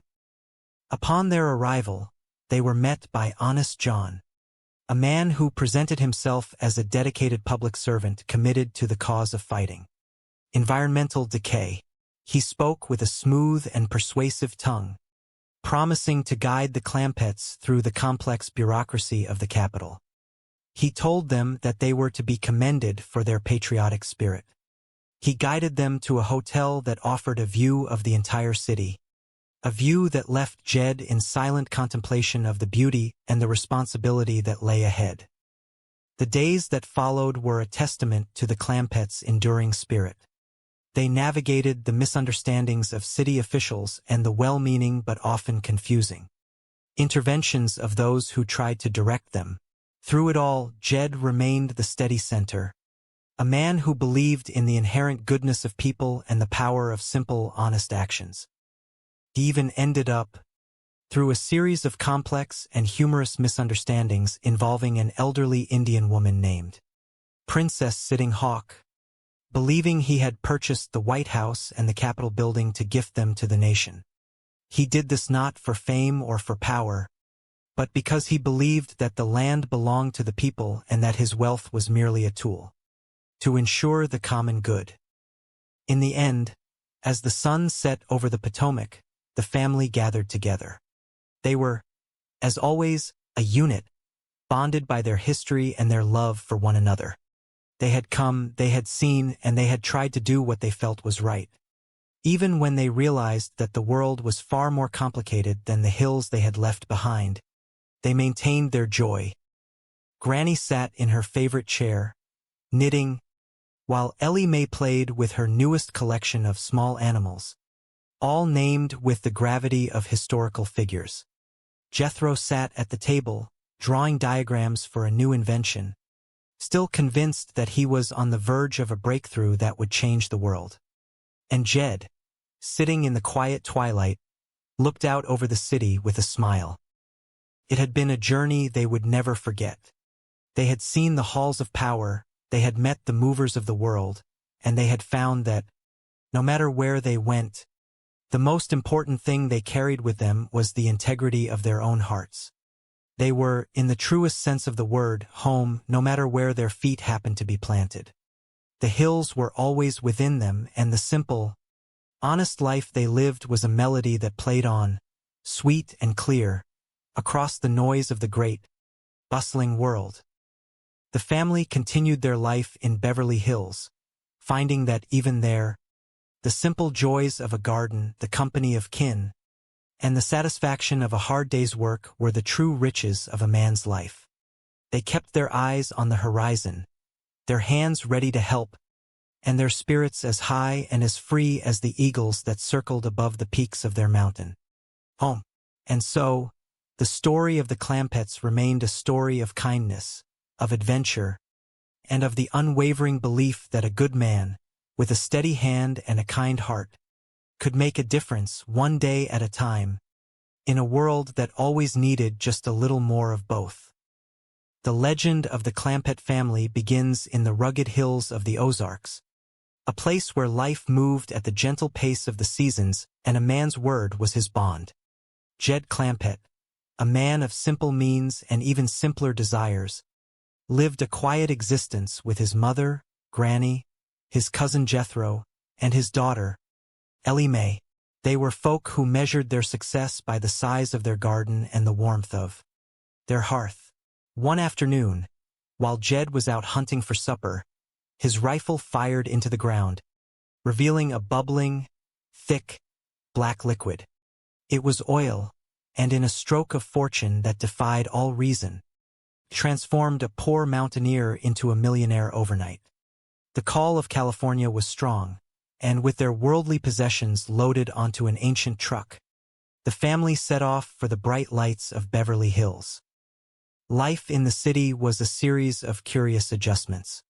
The transition from the tranquility of the mountains to the bustle of mansion living was bridged by the constant, well-intentioned meddling of their banker, Mr. Drysdale, and his loyal, if perpetually exasperated, secretary, Miss Jane Hathaway. Despite the luxury, the Clampetts remained steadfast in their roots, treating every stranger with the hospitality of a neighbor and every challenge with the ingenuity of the wilderness. In the bustling city of Washington, the air itself seemed to carry the weight of 1,000 problems, most notably the pervasive smog that shadowed the capital. Jed, never one to stand by while trouble brewed, felt a deep pull to help. He believed that with a combination of common sense, a good heart, and the vast fortune he had amassed, he could tackle the air pollution that troubled the nation.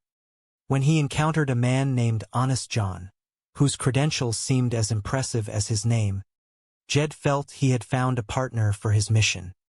Honest John, a man of silver tongue and questionable integrity, quickly realized that the Clampetts were not merely visitors but vessels of immense wealth, ripe for his elaborate schemes. The plan was simple on the surface. Jed would donate his millions to fight the smog.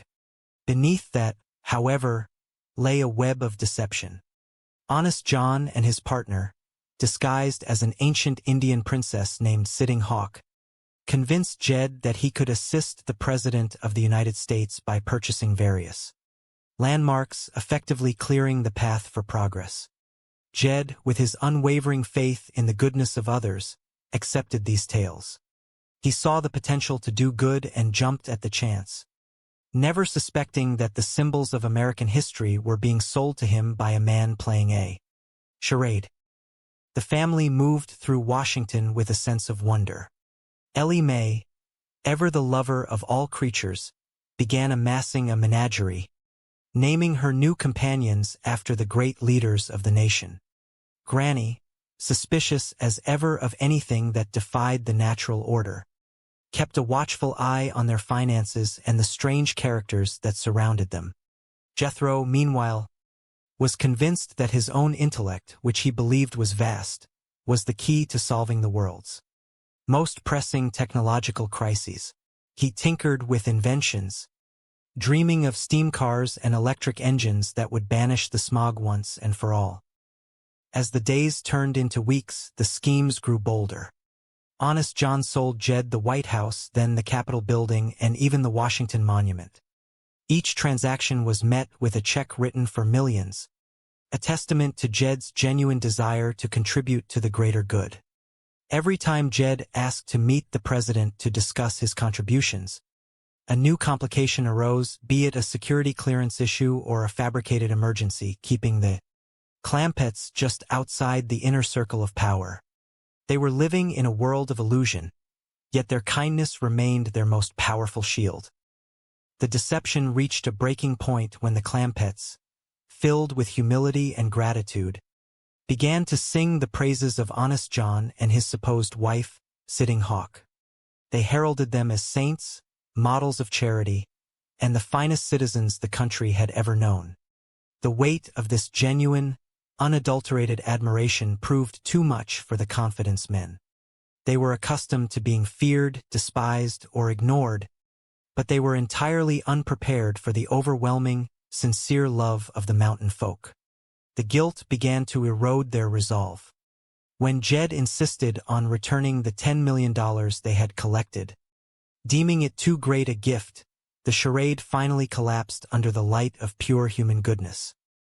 In the end, the Clampetts returned to their lives with their dignity intact and their hearts unchanged. They had navigated the complexities of a city that was entirely foreign to them, yet they had never allowed the city to change their spirit.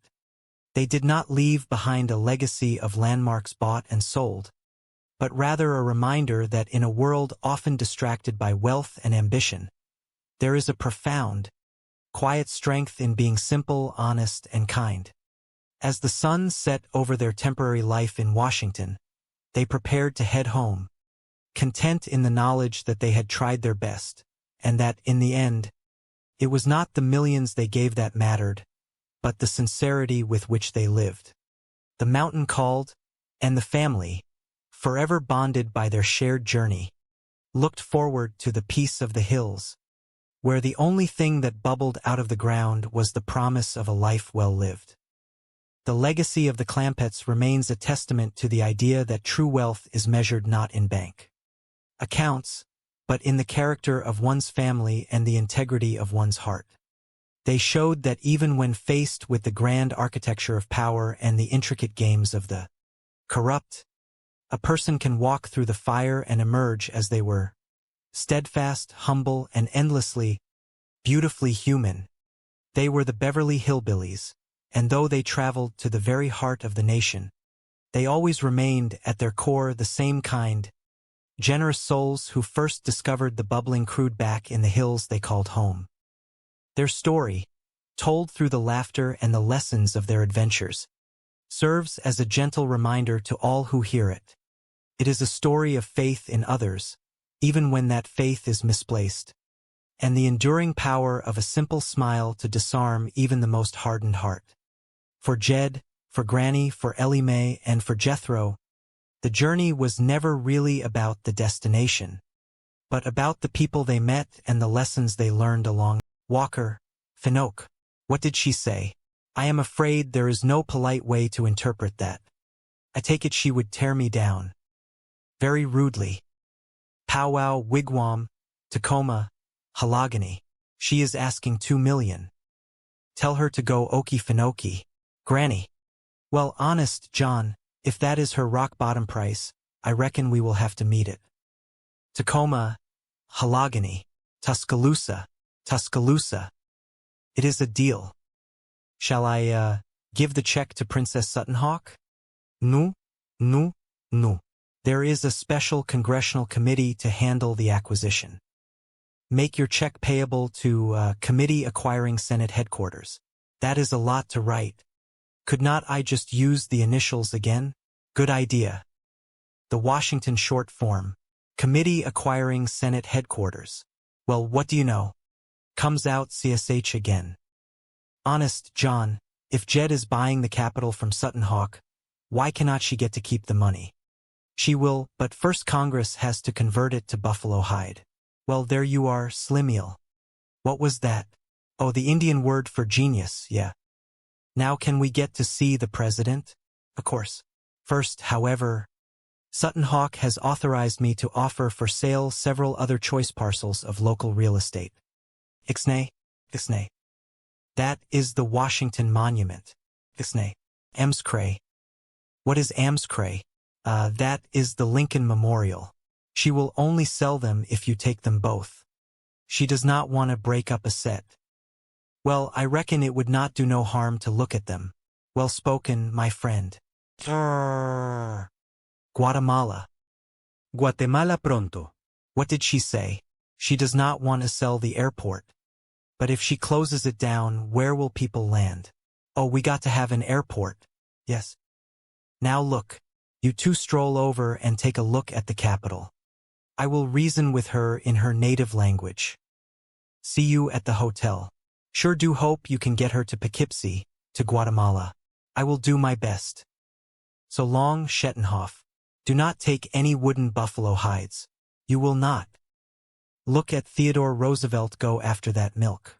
He has got the best appetite of the bunch. You know something, Ellie? I cannot find paranoia no place. Now, schizophrenia, you need it. What are you talking about?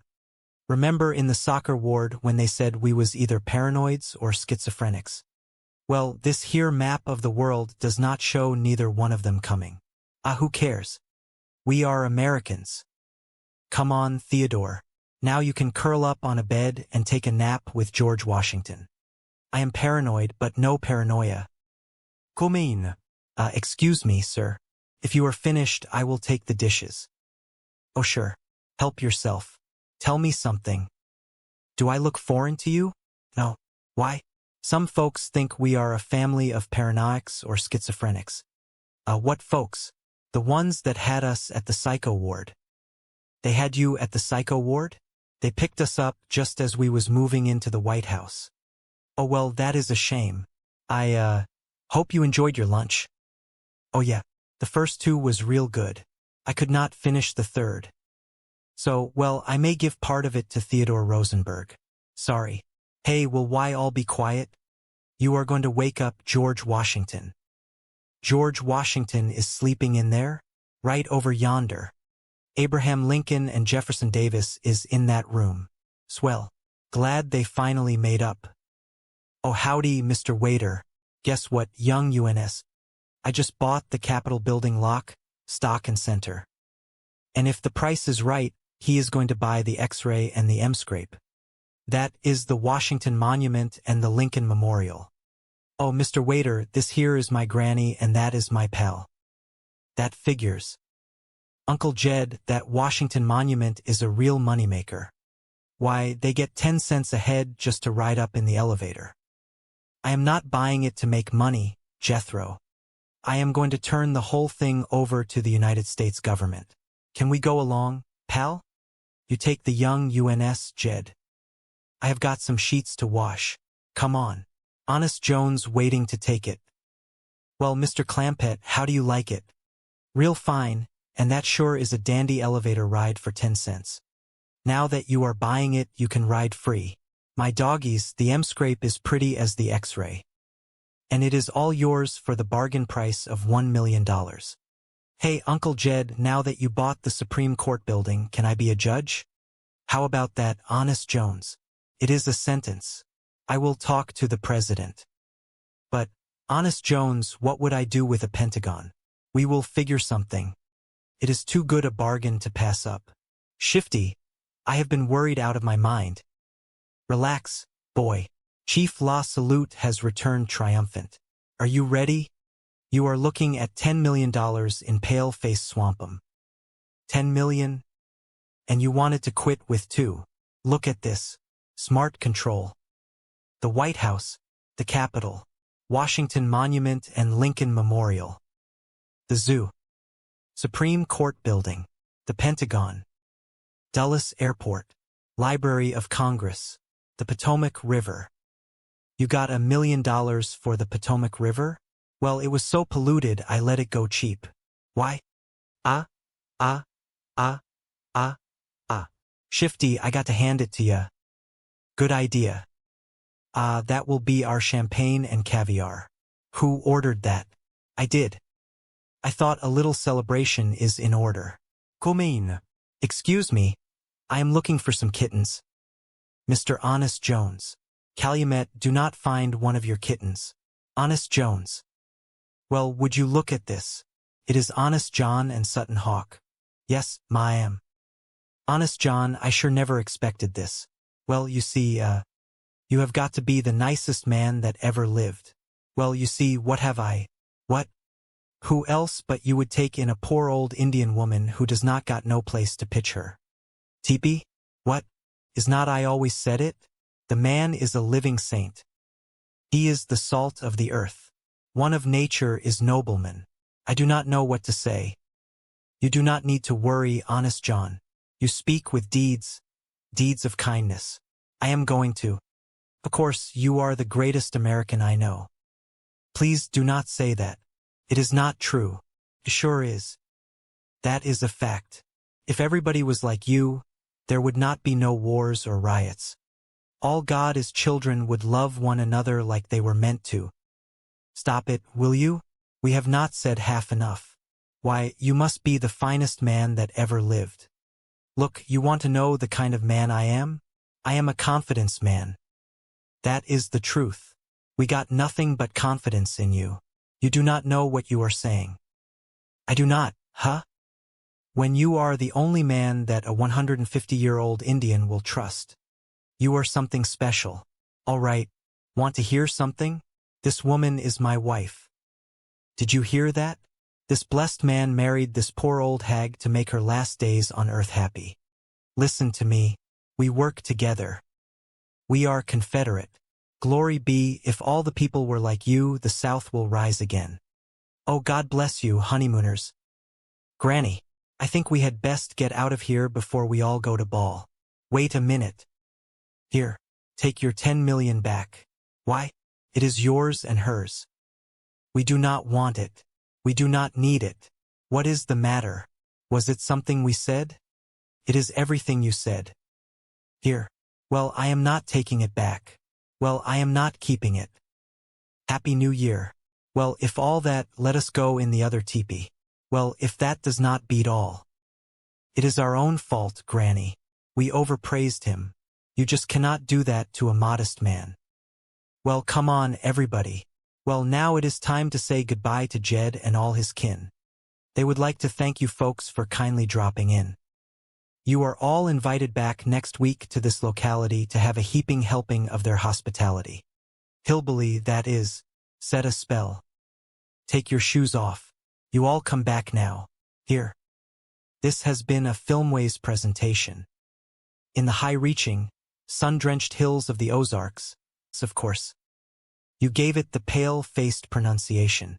Confused me for a moment. But anyway, it was at the gate to the White House where things went wrong. I will say they did. Oh, I am terribly sorry, especially for your sake, Ellie Mae. No, I am Granny. I did it again. It is very confusing. You both look so young and radiant. Well, I do not feel young and radiant. When we tried to see the president, they took us to the Calabas. No. Well, come to think of it, it was not exactly a Calabas. It was more like a hospital. Well, anyway, it was something called a psycho ward. Do you know what that is? Never heard of it. That, my friends, is a place reserved for very important visitors like yourselves. Now that I recollect, they did think that we come from a foreign country. Yeah, a place called Paranoy. There was another country mentioned, too. That is right. They said from the way we looked and acted, we was either paranoics or schizophrenics. Yeah. A natural mistake. There are many of them here in Washington. Well, you would think that after Jed laid out $1 million to buy the White House for him, the president would see us. I will go to the White House right now and speak to the chief. Well, you tell him and his missus that we would like to be invited for victuals. You will be. Victuals and the gold room. Tell the president is missus not to go to no trouble. I will do that. I am sure the First Lady will be very relieved. First Lady? That is how we refer to the president as wife. Did you hear that, Granny? They call her the First Lady. Yeah. I bet the other president is wives would not appreciate a crack like that. Hello? Hello? Hello, where are you? I am trying to scrape off this Indian paint so we can blow top. Blow top. Honey, I have got the Clampetts convinced that you own the entire District of Columbia. So, I have only sold them one little parcel. The White House. Now, Shifty. What is wrong with getting another $1 million for the Capitol building and the Washington Monument? Independence Hall. That is in Philadelphia. I will let it go for half price. I will get the paint back on your sitting horse and their sitting ducks. Shifty, be sensible. You have got $1 million to fight smog. You have got another $1 million for the White House. Let us take the $2 million and fly to Guatemala. Guatemala? What is in Guatemala? When we get there, us and the $2 million. I get it. All right, then. Let us split the money. That is the deal. The next $2 million is yours. Honey, have a little faith in me and we will be in Clover. We will be in Leavenworth. Sweetie, you are arguing with a man who is a proven success. I am worth $2 million. You have not got a penny. Go put on the paint. Whoa, where is Ellie Mae? I need her to help with the housework. Annie, there is a maid that does all that. You cannot expect one poor girl to do it all, Jim. There is 1,000 rooms in this hotel. Wow, Grinny. That is Toma is surprise. Well, that is mighty nice of you, Ellie. What is it, Ellie? Take a look. Are they not cute? Course it is cute, Ellie.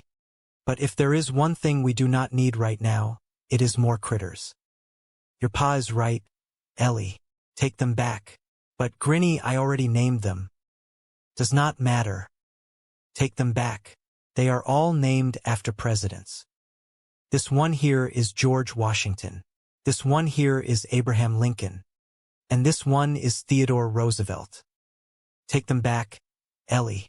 This one is Jefferson Davis. He can stay. We got so many critters now, Mr. Drysdale has to look after them first. One poor little Confederate kitten is not no bother. Besides, Miss Jane is there to help. Big show inside. Chief? Where are you, Chief?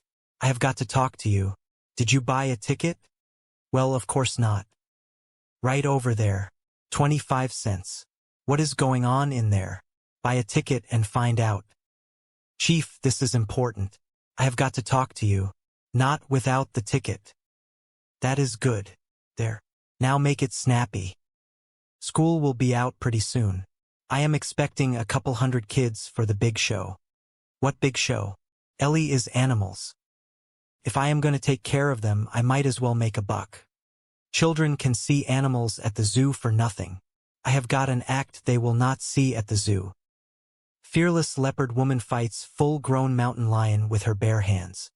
Where are you going to find anybody crazy enough to do a thing like that? See you in the sleds. Forget it. Are you going to disappoint all those children? And the mountain lion. Now perhaps you had better listen to the news. Washington, District of Columbia Bank just phoned. Jack Clampett has written checks for $2 million. $2 million? Who did they met out to? Cash. The bank simply wanted to know if they were good. Well, I hope you told them no. Chief, I cannot lie. You cannot lie. You cannot fight mountain lions. What do I need you for? Well, for one thing, to take care of the bank while you are putting on kiddie shows. Do not knock it. 200 kids at 25 cents a throw, that is $75. That is $50. So you caught me. You would be surprised how many people do not. Now hop on a plane to Washington and bring the Clampetts home. Well, what do I use for money? Oh yeah, I forgot. Here is $500. Bring back the change. That is $300. So you caught me again. Big deal. Happy landings. I must say, Chief, you are taking this all very calmly. Why not? At least the Clampetts are not in the clutches of that confidence man, Shifty Schaefer. I said, Mr. President, my pals the Clampetts have spent $2 million on your behalf. When are we going to see them? Then I said, if necessary, I am sure they would be willing to spend even more. What did he say? You should have seen his face. We would like to. He was deeply moved. Tears welled up in his eyes. Have you ever seen a president cry? We are not never seen a president do nothing. Granny, let Miss John tell a story. What makes you think it is a story? Oh, yes, you mean the account of what happened. Yes, well, just then the hotline from the Capitol building rang. Congress was in a turmoil. How come? Sitting Hawk has pitched her teepee on the grounds of the Capitol building and will allow no one to enter or leave her property. Well, that is right. She owns a whole shooting match. Congress has adjourned. The country is paralyzed. A state of emergency has been declared. No one knows what to do. It is terrible. Well, why do not we just go over to the Capitol and I will buy it from her? What an idea. What a patriotic gesture.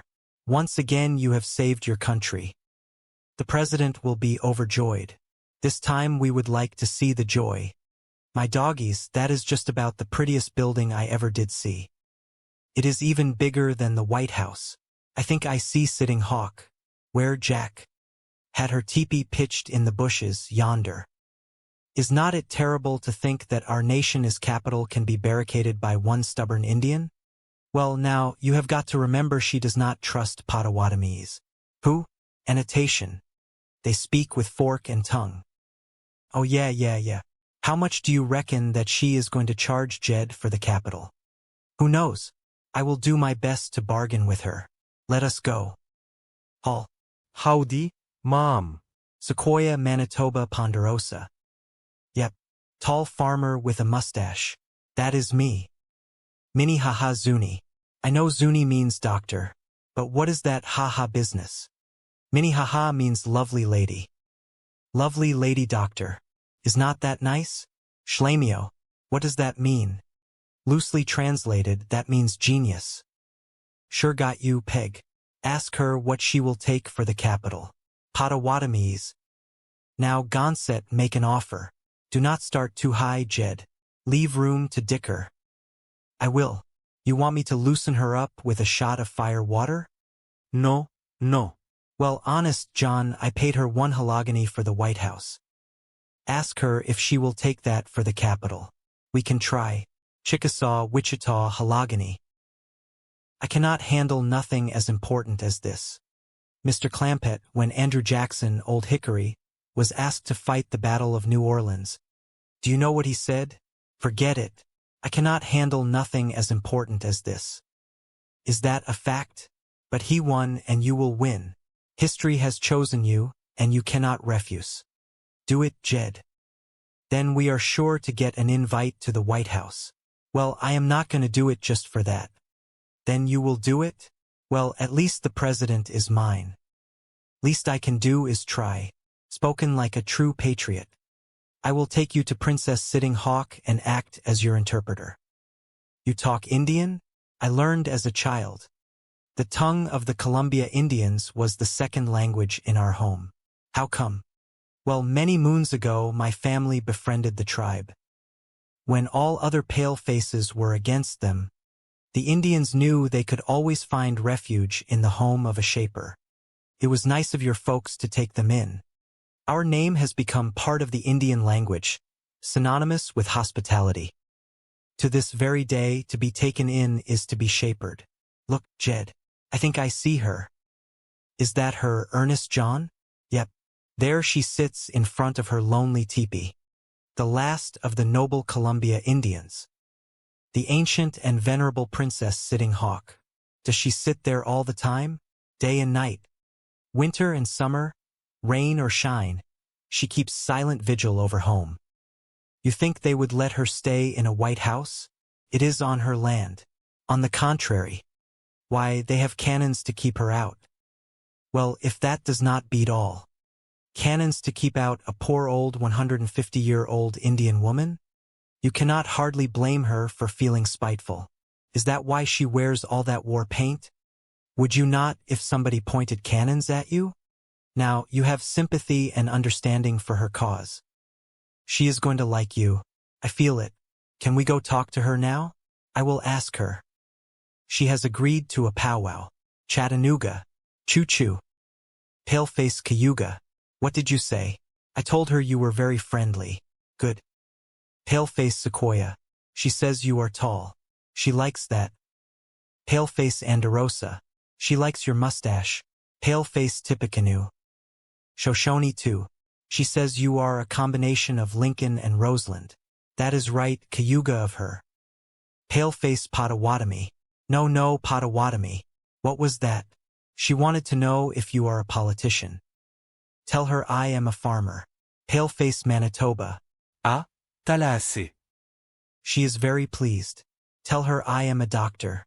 Paleface Squaw Zuni. Ah, Zuni. She is very impressed. I did not get no Tallahassee out of her. Tallahassee. That is better. Saskatchewan. She has invited us to sit down. Well, maybe we better get down to business. Ask her if she will sell me the White House property. I will do that. Tell her if she does, I will do my best to shape her. What? Take her into the White House? Oh yes. But, Jed, we have not been tooken ourselves yet. Do not worry, dear friends. Before this day is over, I promise you we will be thoroughly shaped. What is Settenhoff doing in there? She is getting help from the spirits. Well, she ought to lay off. Sounds like she has had enough. Oh no. She is contacting the spirits of her ancestors who have gone to the happy hunting grounds. Asking their advice. I hope they advise you to sell me the White House. First thing I am going to do is take them cannons away. Yeah. Looking down the mouth of a cannon every day must be awful scary. Not the Sitting Hawk. She is fearless.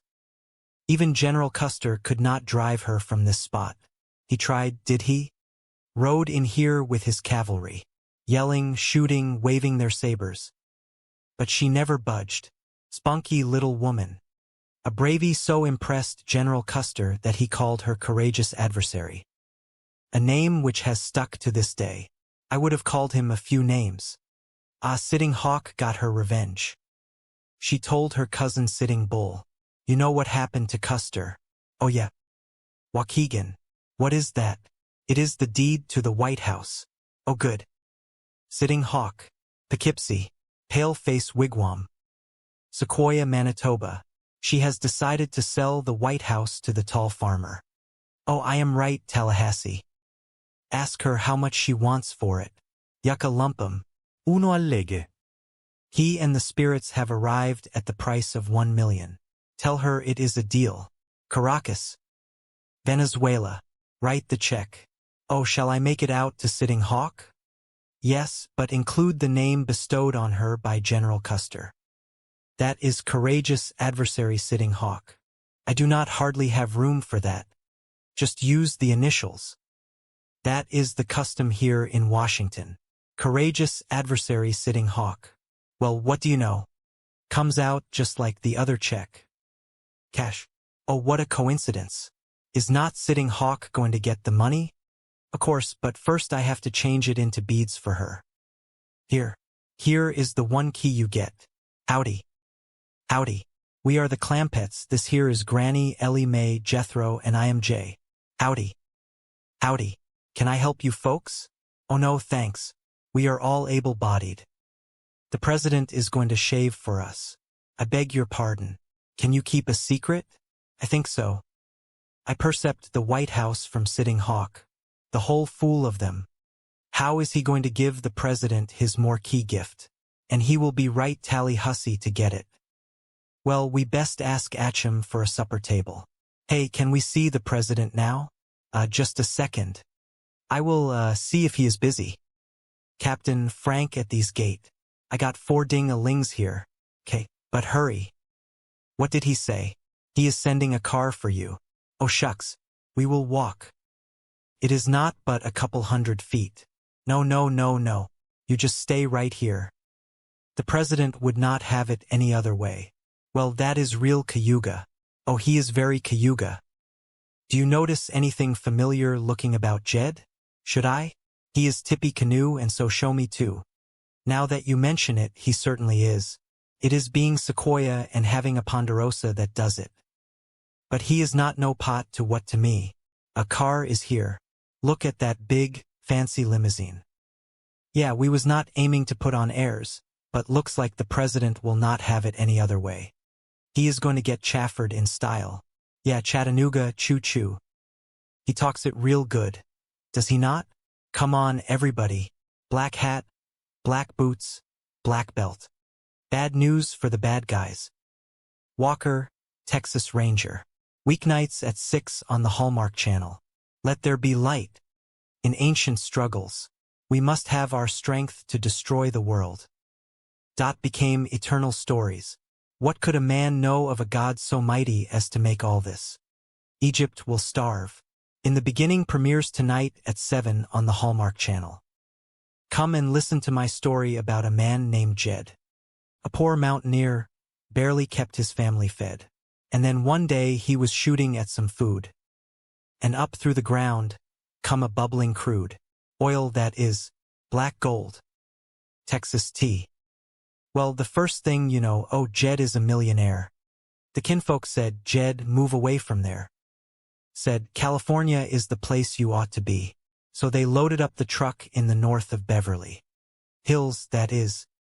Swimming pools, movie stars, the Beverly Hillbillies. You wanted to see me, Mr. Clampett?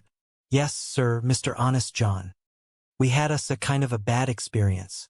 Here, in my town, Washington, District of Columbia? Yes, sir. It happened right after I bought the White House from your Indian friend Sutton Hawk. Ah, yes. The last of the District of Columbia Indians. Noble woman. Why is not faulting her? It was when we took the deed over to give it to the president we run into the trouble. You tried to see the president without telling me? Oh, we did not want to bother you. We thought we would just drop in, hand him to Waukegan. What? Are you forgetting? Waukegan is Indian for deed. Ah, yes, stirred. His eyes darting around the room as if searching for something he had lost. Mr. Clampett, I have been hearing rumors, and I must say, they have me quite concerned. The bank is quite worried about the large withdrawals you have been making. Jed stood up, his tall frame filling the doorway. Now, Mr. Drysdale, you have been a good friend to us, but this here is a matter of national importance. We are on a mission to assist the leader of this country. Miss Jane stepped forward, her expression a mix of concern and professional poise. Mr. Clampett, you must understand the president has advisors for such things. It is not exactly common practice for a private citizen to simply walk up to the White House and Start donating millions. Granny scoffed, waving her duster in the air. We are not just any citizens, Miss Jane. We are the Clampetts, and we have a deep-seated love for this land. If we can help, we will help. Jethro stood up, his chest puffed out. I have even invented a steam-powered car that would clear the air in no time at all. It just needs a little more work on the boiler. Mr. Drysdale wiped his brow. A steam car? Mr. Clampett, please, let us discuss this over at the bank. We can talk about investments, interest rates. and perhaps a more conventional way to show your patriotism. Jed looked at his family, then back to the banker. We appreciate your worry, Mr. Drysdale, but our minds are made up. We have already spoken to a fellow named Honest John who says he can help us get our message to the right people. Miss Jane gasped. Honest John. Mr. Clampett, you cannot trust a man with a name like that. He is a well-known character around these parts, and not in the best way. Jed chuckled. A sound as deep and steady as the hills he came from. Folks are folks, Miss Jane. Some are just a bit more colorful than others. Meanwhile, in a hidden corner of the city, Honest John and his partner were plotting their next move. Shifty, you have got to see this, Honest John whispered, holding a crumpled map of the city. The Clampetts are looking for a way to contribute, and I have just the way to make them feel like they are doing the country a grand favor. Shifty looked at the map, his eyes narrowing. You are talking about the monuments again, aren't you? Honest John grinned, showing his teeth. Not just the monuments, Shifty. I am talking about the very foundations of the city. If they want to own a piece of history, who are we to deny them? It is a win-win situation. They get to feel like pillars of the community, and we get to retire in style. Shifty hesitated, but the glint of potential profit was too much to ignore. All right, but we have to be careful. They are not as simple as they look. Back at the hotel, Jethro was still working on his inventions, completely oblivious to the schemes unfolding around him. He had convinced himself that the key to saving the nation was a combination of high-tech gear and good old-fashioned grit. Ellie Mae sat on the floor, surrounded by her beloved critters, listening to Jethro talk about his plans to build a national network of electric scooters.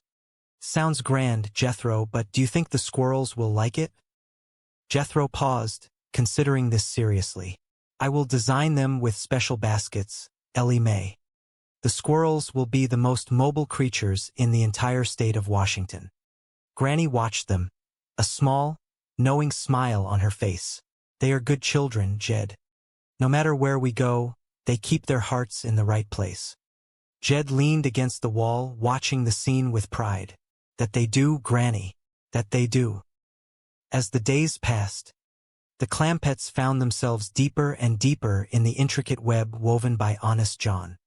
Every morning, they would meet to discuss the next step of their plan, which mostly involved Jed signing checks for things he thought would benefit the general public. He had purchased a bridge, a statue, and what he believed to be a very important park, all under the impression that he was doing his civic duty. One afternoon, Jed decided it was time to visit the Capitol. He wanted to see for himself the place where the laws were made and where he was now, in his own mind, a significant benefactor. He gathered the family, and they took a taxi to the heart of the city. The sight of the massive dome took their breath away. Look at that, Granny, Jed said, gesturing to the white marble. It is a sturdy piece of work. Jethro was already sketching out ways to add a panoramic observation deck to the top. I could install a telescope, Uncle Jed. We could see for miles. Maybe even all the way back to the hills. Ellie Mae was busy counting the pigeons on the steps, wondering if they were federal property. Just as they were admiring the view, they ran into Honest John, who was looking quite busy. Why, Mr. Clampett, what a surprise to see you here. I was just about to go inside and check on the progress of your latest contribution. Jed beamed. I thought I would bring the family for a look-see, Honest John. It is a mighty fine building. Honest John nodded solemnly. It is indeed. And thanks to your generosity, it will be preserved for generations to come. He then leaned in close. I have word that the president is quite touched by your recent efforts. He is very busy, of course, but he has been made aware of your commitment. Jed felt a swell of pride. That is all we could ask for. As they walked around the grounds, they felt a sense of belonging. They were no longer just visitors. They were participants in the great American story. They saw other tourists taking pictures and marveling at the architecture, and Jed felt a warm glow of satisfaction. He wasn't doing this for the glory. He was doing it because he believed in the goodness of people and the strength of the country. The days turned into weeks, and the Clampetts became a fixture in the local scene. They were known for their kindness, their strange but well-meaning inventions, and their unwavering faith in the people they met. Even when Mr. Drysdale and Miss Jane tried to warn them, they remained undeterred. They saw the world through a lens of optimism, and nothing could dim their spirit.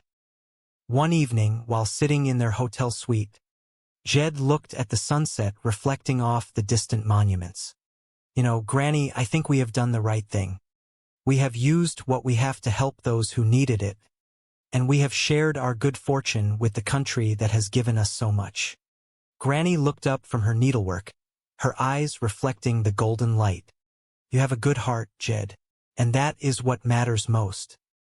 Jethro wandered over, holding a new contraption he had built that resembled a combination of a toaster and a radio. "I have figured it out, Uncle Jed. This will toast bread while playing the news. It is the ultimate convenience." Jed laughed, a hearty, genuine sound. "You are a genius in your own way, Jethro. Never stop dreaming." In the end, it was not the buildings or the money that defined their time in the city. It was the joy they brought to those around them. They had remained true to themselves, simple mountaineers with big hearts, navigating the complexities of a new world with grace and humor. They had found their place in the grand tapestry of the nation, and in doing so, they had shown everyone that kindness, honesty, and a little bit of mountain wisdom can go a long way in any city, big or small. And so, the Clampetts continued their adventures, always looking for the next way to do a good deed, always keeping the spirit of their home alive in their hearts, and always, no matter what, keeping their promise to each other to stay the same family they had always been. Come what may, the grand buildings and the marble monuments would stand, but the spirit of the Clampetts, the spirit of laughter, love, and community, would remain the true legacy of their time in the heart of the nation. The wind whistled softly through the hills, carrying with it the promise of a crisp afternoon. Jed Clampett sat upon his front porch, whittling a piece of cedar with the practiced ease of a man who had spent a lifetime in the quiet embrace of nature. Beside him, Granny was busy tending to her collection of jars, her brow furrowed in concentration as she organized her latest batch of pickled vegetables. The house was quiet, save for the gentle sounds of the woods and the occasional rustle of leaves against the weathered wood siding. Elm generations to come, a testament to the power of the good and honest life and the enduring strength of the family bond. As they stood together, looking out over the hills they had come to love, they knew that their journey was not over. It was just beginning, and they were ready to embrace the challenges and the joys of the future, knowing that they were surrounded by love and that they were right where they were meant to be. The legacy they were building was a legacy of kindness, and it would continue to grow, a testament to the power of a family who had stayed true to themselves and who had made a positive impact on the world around them, and in that, there was a deep and lasting peace. Their journey had been a long one, but it had been a rewarding one. They had found their place in the world, they had made their home, and they had created a life that was a true reflection of the values they held dear. And that was more than enough. And so, the story of the Clampett family, in all its simplicity and beauty, lived on, a reminder to all that the truly important things in life are the bonds of love, the strength of family, and the quiet integrity of an honest and good life. And that is a story worth telling, again and again. The legend of the Clampett family begins in the rugged hills where the earth hums with secrets and the air is thick with the scent of pine and morning dew. Jed Clampett was a man of simple needs and profound wisdom, a mountaineer whose life was measured not by gold or silver, but by the turning of the seasons and the well-being of his kin. He lived in a modest cabin, barely managing to keep his family fed with his modest hunting and farming. Yet he carried himself with the quiet dignity of a mountain peak. It was on an ordinary morning, while Jed was out seeking his daily meal, that the ordinary became extraordinary. He knelt to steady his aim at some elusive game when his shot struck not a creature, but the very foundation of the land itself. Up through the rocky soil came a dark, bubbling substance, an ancient liquid that would change the trajectory of their lives forever. It was oil that coveted black gold, a hidden treasure waiting beneath the surface of their humble existence. The discovery brought with it a whirlwind of change, and soon the Clampetts found themselves packing their belongings into a weathered truck, bidding farewell to the hills they called home. Their destination was California, specifically the sun-drenched hills of Beverly, where swimming pools and movie stars were said to be as common as the morning sun. The transition was marked by wonder and a touch of bewilderment, as the mountain clan navigated a world that operated on a different rhythm than the one they had known. Upon their arrival, their wealth was a subject of immense curiosity and sometimes misunderstanding, yet Jed remained grounded, his heart anchored by his daughter Ellie Mae, his spirited mother, Granny, and his nephew Jethro. They were a family of deep affections, finding joy in simple pleasures despite their newfound status as millionaires. Their home in Beverly Hills became a sanctuary for the curious, a place where the simplicity of their spirit stood in stark contrast to the opulence surrounding them. Life in the city brought many adventures, including a notable time when the family set their sights on Washington, District of Columbia. Their intentions were as pure as the mountain air, driven by a desire to contribute their wealth to the betterment of their country. Jed had been struck by reports of air pollution, or what he referred to as the smog problem, and he felt a profound duty to utilize their resources to assist in the fight for cleaner skies. Their journey to the capital was filled with colorful encounters, one of which involved a gentleman who called himself Honest John. With his polished demeanor and persuasive words, Honest John managed to gain the trust of the family, framing himself as a bridge between the Clampetts and the highest levels of government. He spoke to them of committees and high-level meetings, weaving a tapestry of official importance that resonated with Jed's earnest desire to serve. Throughout these escapades, the family remained resilient, their bond forged in the crucible of their shared heritage. They looked at the grand buildings of Washington with wide-eyed admiration, convinced that their contributions were making a tangible difference.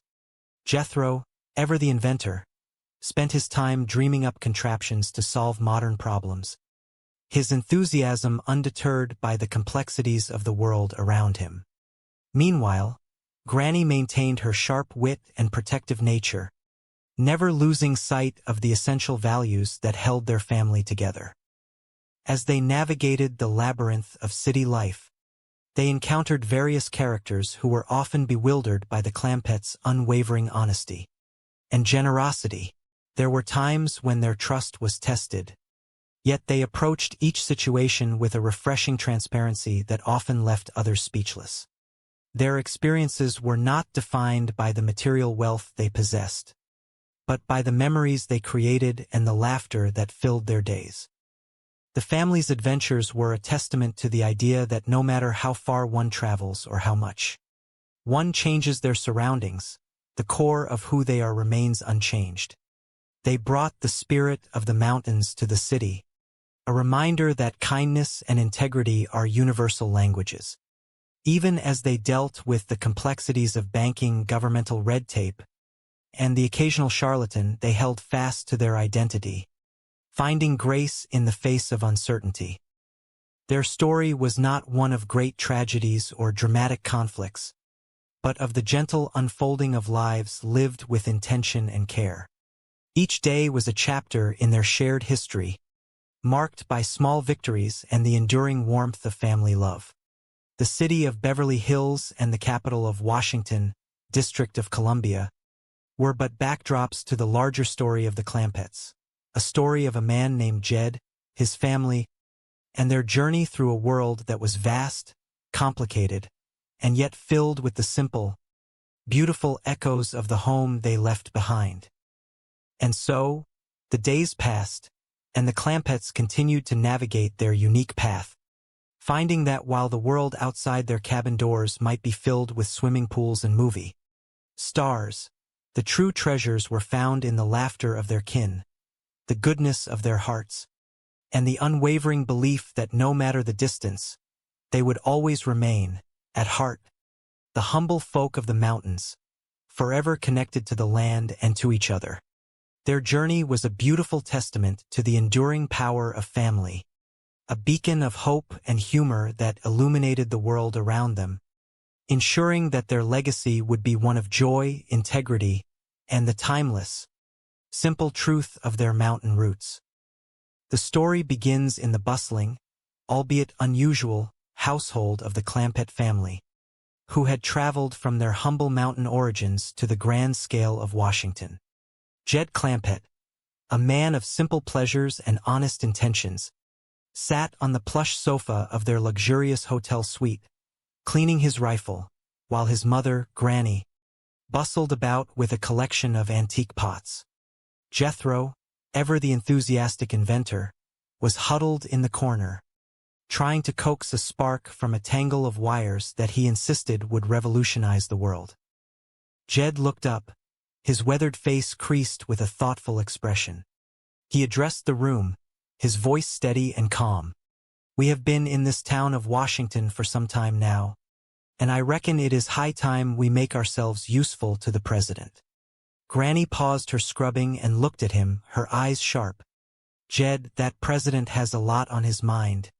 What with all the buildings and the bridges and the people he has to look after." Jethro looked up from his wires, his eyes wide. "I am ready, Uncle Jed. I have got my brain ready to help him with any problem, from the smog in the air to the traffic on the roads." Jed nodded, patting his nephew on the shoulder. "That is the spirit, Jethro. We have the resources and we have the desire to do good. It is a dandy cause." Just then, the door opened and the ever-dapper Mr. Drysdale walked in, followed by the efficient Miss Jane. Mr. Drysdale looked flustered. A comforting meal, or a bit of gentle guidance. She kept the family grounded, ensuring that they never lost sight of who they were or where they came from. As weeks turned into months, the family's influence continued to grow, though they never sought the spotlight. They were simply being themselves, and that, in and of itself, was enough. They had discovered that the secret to a happy life was not found in grand gestures or great wealth, but in the quiet, everyday moments of kindness and connection. They remained grateful for the opportunities they had been given, and they looked forward to the future with optimism. They knew that there would be challenges ahead, but they also knew that they had the strength and the support to face them together. The story of the Clampett family was a testament to the idea that no matter how much one's circumstances may change, the soul remains the same. It was a story of hope, of resilience, and of the enduring power of love. And as the sun rose once more over their home, they stood ready to embrace whatever the day might bring, heartened by the knowledge that they were together, and that was more than enough. In the vast tapestry of life, their journey was just a single thread, but it was a thread woven with care and intention. It was a reminder to all who encountered them that the greatest treasures are not those that can be held in one's hands, but those that are held in one's heart. As they sat together that evening, Jed looked at his family and smiled. "We have had a fine day," he said, "and I reckon tomorrow will be just as fine." And indeed it was. Each day brought new chances to learn, to grow, and to share in the joy of simply being alive. They moved forward with purpose and grace, their legacy defined not by what they had, but by who they were and the lives they had touched along the way. The lessons they had learned remained their guiding light, a beacon in the often confusing and fast-paced world. They had found their way in a new environment, not by changing themselves, but by remaining true to their values and sharing their warmth with everyone they met.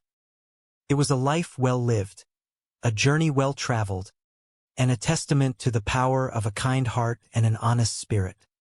And so, the story of the Clampetts continued, a quiet hum of goodness in a bustling world, a reminder that the simplest things are often the most meaningful. They looked back on their experiences with fondness, knowing that every step of the way had contributed to who they were today. They had found their place, they had made their mark, and they had found peace in the knowledge that they were right where they belonged, together as a family. The legacy they were building was one of integrity and compassion, a beacon of hope for all those who crossed their path. They were a family of simple beginnings, but their impact would be felt for a long time to come. And in that, there was a deep and lasting satisfaction. They had navigated the currents of change, and they had come out stronger, more united, and more convinced than ever that family, honesty, and a kind heart are the most precious possessions anyone could ever hope to have. And as they rested, they did so with the quiet assurance that their path was clear, and their future was bright, filled with the promise of many more fine days to come. Thus they lived on, each day a new chapter in their ongoing story, a story that was, at its heart, a celebration of the simple, beautiful, and enduring nature of life itself. The hills from which they came might have been far away, but the spirit of those hills remained within them, guiding them through every challenge and every triumph, a constant reminder of the simple joy of home. They had learned that home is not a place, but a feeling, a state of mind, and a sense of belonging that is found when one is surrounded by love. And in that knowledge, they found their true home, a home that would always remain with them, wherever they went and whatever they did. It was a beautiful life, and they lived it with all their hearts, grateful for every moment, every lesson, and every person who had shared in their journey. And as the years rolled on, their story grew, each day adding a new and precious layer to the life they had built, a life defined by the simple, enduring power of love and the unwavering strength of family. The story of the Clampetts serves as a gentle reminder that happiness is a journey, not a destination. It is found in the everyday acts of kindness, the shared moments of laughter, and the quiet comfort of being with those we hold dear. And it is a journey that is best traveled with an honest heart and an open mind, ready to embrace the wonders of each new day. As they continued their lives, they remained a source of inspiration to those around them, their simple presence a beacon of goodness in a world that often seemed to have forgotten the value of the quiet, honest life. They were a testament to the enduring power of family, and they continued to find joy in every simple, beautiful, and meaningful day they spent together. And so, their life continued, a quiet, steady rhythm of goodness, a reminder that the simplest paths are often the ones that lead us to the most beautiful places, and that true fulfillment is found in the love of family and the integrity of a good and honest life. The Clampetts, in their own quiet and unassuming way, had become a fixture of their community, their home a place where everyone felt welcome. They had created a sanctuary, a place where people could come to feel heard, understood, and truly at peace. It was a reflection of the love they held for one another and the genuine kindness they showed to everyone they encountered. Jed often reflected on the life he had led and the path he had taken. He was grateful for the opportunities he had been given, and he was even more grateful for the people who had shared in his journey. He knew that the true measure of success was not in the achievements of the individual, but in the lives they had touched and the positive influence they had had on the world around them. He continued to be a man of few words, preferring to let his actions speak for themselves. He lived with a quiet dignity, and he inspired those around him to do the same. He was a pillar of the community, a man who could be relied upon, and he was deeply respected by all who knew him. Ellie Mae, too, grew into her own, her compassion for all living things becoming a defining characteristic of her life. She was a voice for the voiceless, a protector of the vulnerable, and a source of comfort to those in need. Her life was a vibrant expression of the values she held dear, and she continued to be a source of love and light to all those around her. Jethro, with his insatiable curiosity and his willingness to learn, grew into a man of great intelligence and skill. He continued to use his talents for the betterment of his community, always looking for ways to improve the world around him. He remained a constant source of innovation, and his contributions were deeply appreciated by all. Granny, the matriarch of the family, continued to be their strength and their guide. Her wisdom was sought by many, and her gentle guidance was a comfort to all. She was the glue that held the family together, the heart of their home, and the source of their enduring strength and unity. Together, they formed a family that was a testament to the enduring power of love and the importance of staying true to one's values. They were a beacon of hope in an often uncertain world, and their story continued to unfold, day by day, chapter by chapter, a beautiful testament to the simple, profound, and enduring nature of life itself. And as they looked toward the future, they did so with confidence, knowing that as long as they had each other, they would always have the strength to overcome any challenge and the wisdom to appreciate the beauty of each new day. They were a family, and that, in and of itself, was their greatest treasure. The story of the Clampetts is a story for everyone, a reminder that, in the busyness of life, we should never lose sight of what truly matters: family, love, and the integrity of a simple and honest life.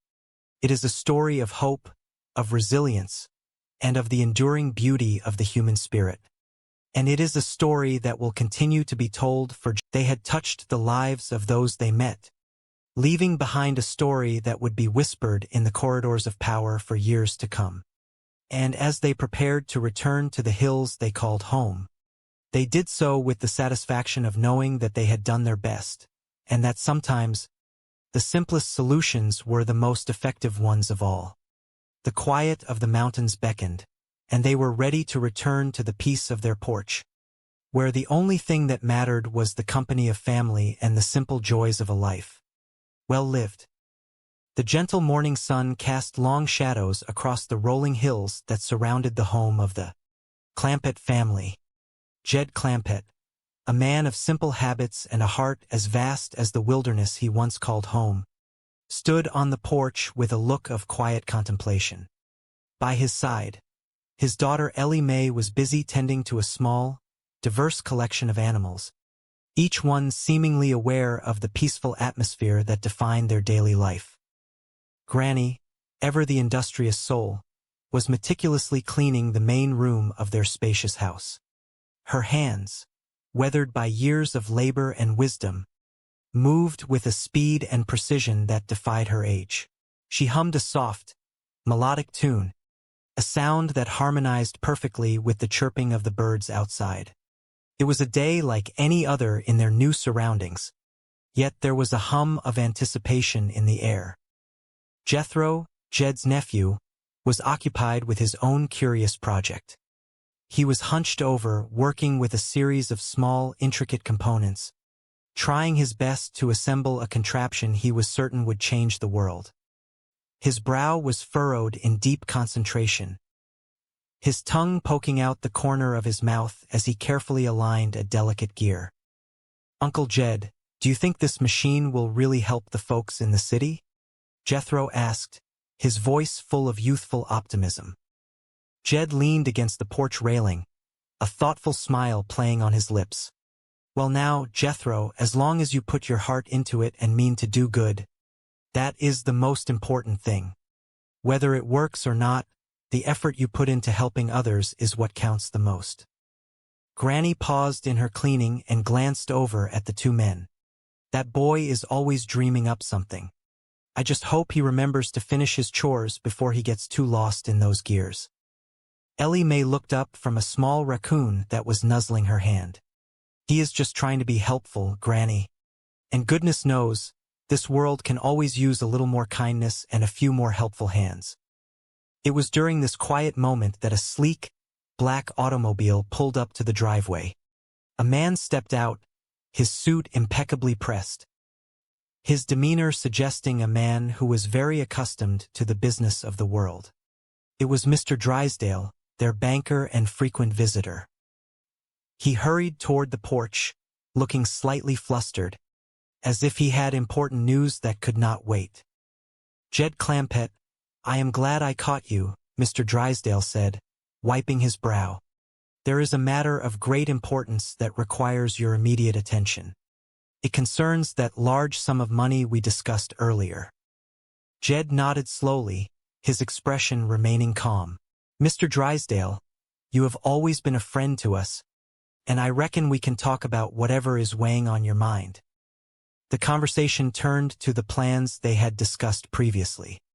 Mr. Drysdale explained, with a level of urgency that was perhaps a bit misplaced, the various administrative concerns that came with managing such a significant fortune. He spoke of vaults and security, of interest rates and public perception.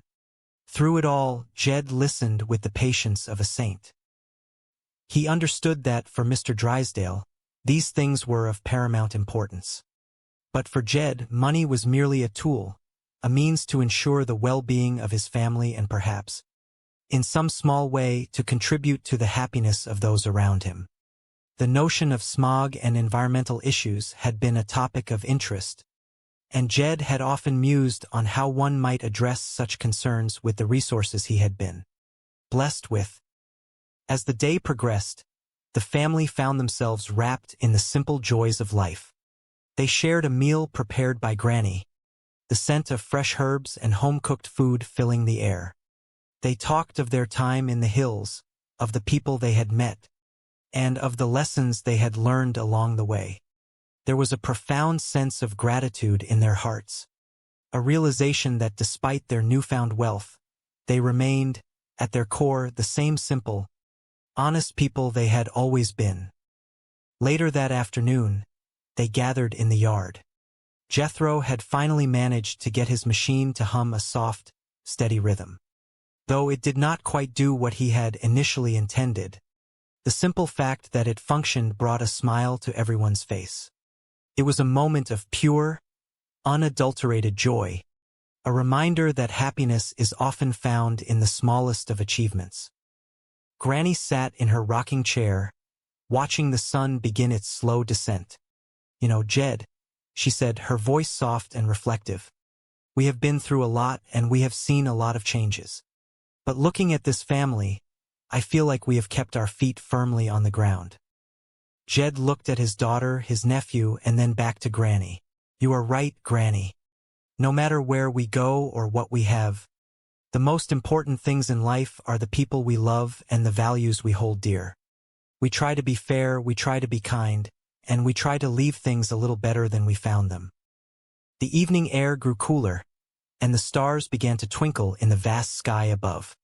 It was a time for rest, for reflection, and for appreciating the simple beauty of existence. The Clampett family, in their own unique and humble way, had found a sense of peace that many spent a lifetime searching for. As they retreated into their home, the house filled with the sounds of contented laughter and shared stories. It was a sanctuary, a place of warmth and love, and they knew that as long as they had each other, they would always have everything they truly needed. The following days brought new adventures, yet the core of their life remained unchanged.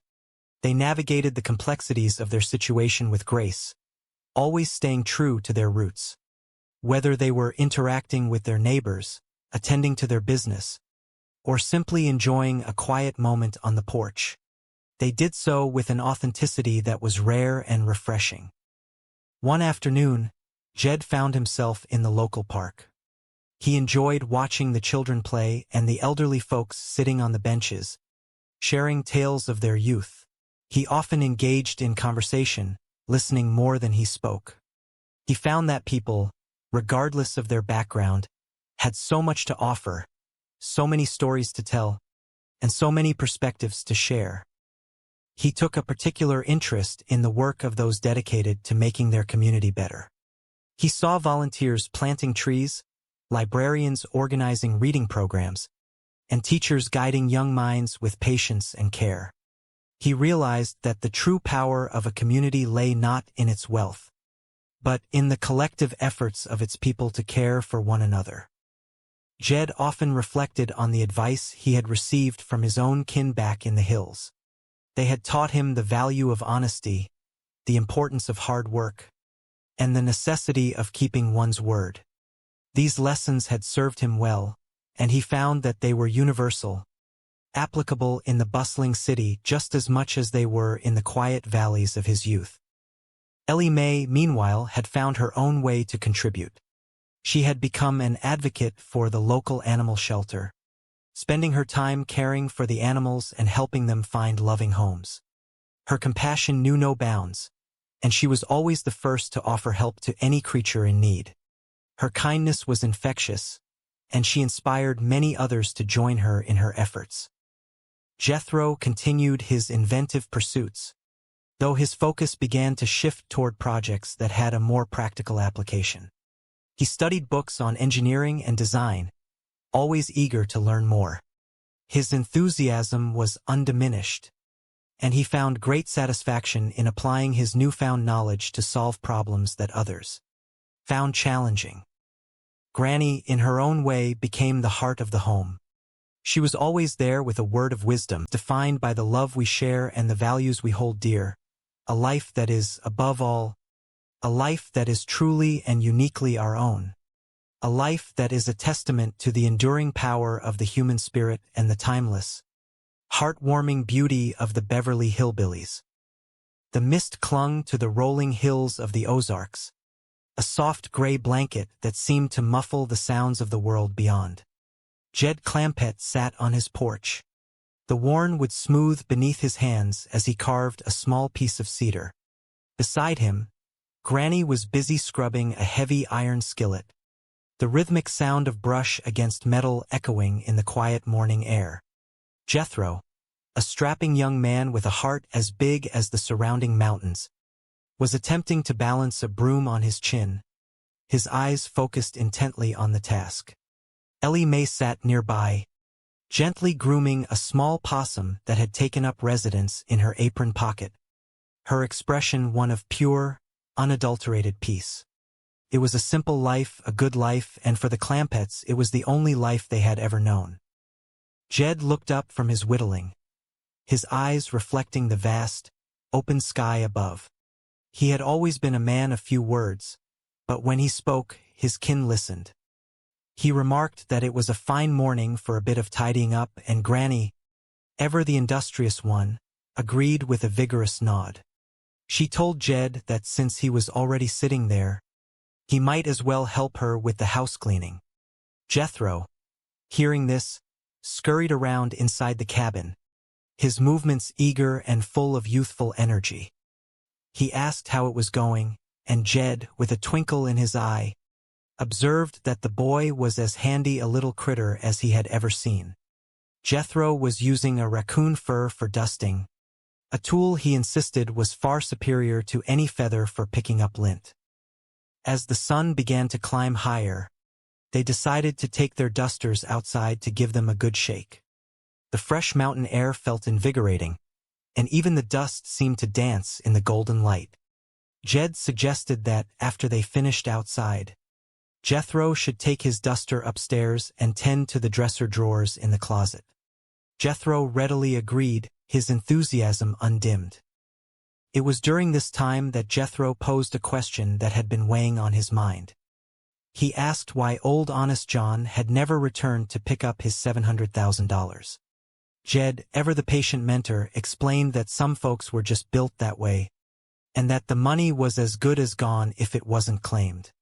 Jethro, seeing an opportunity, asked if he might have the money as an advance against his allowance, which was a modest 50 cents a week. Jed chuckled, noting that at that rate, it would take Jethro a considerable amount of time to pay it back. Jethro, with the optimism of youth, insisted that he was still young, to which Jed replied that he was not quite that young. The conversation shifted to the purpose of the money. Honest John had claimed he needed those funds to help fight smog, a cause that had captured Jethro's imagination. He declared his intention to throw his own brain into the fight against smog, calling it a dandy cause. Jed, always supportive, remarked that if it took brains and money to whip the problem, then they were certainly well equipped. They were, in his words, off to a good start. Just then, Granny mentioned that Mr. Drysdale had called earlier, stating he was coming by to retrieve the $700,000.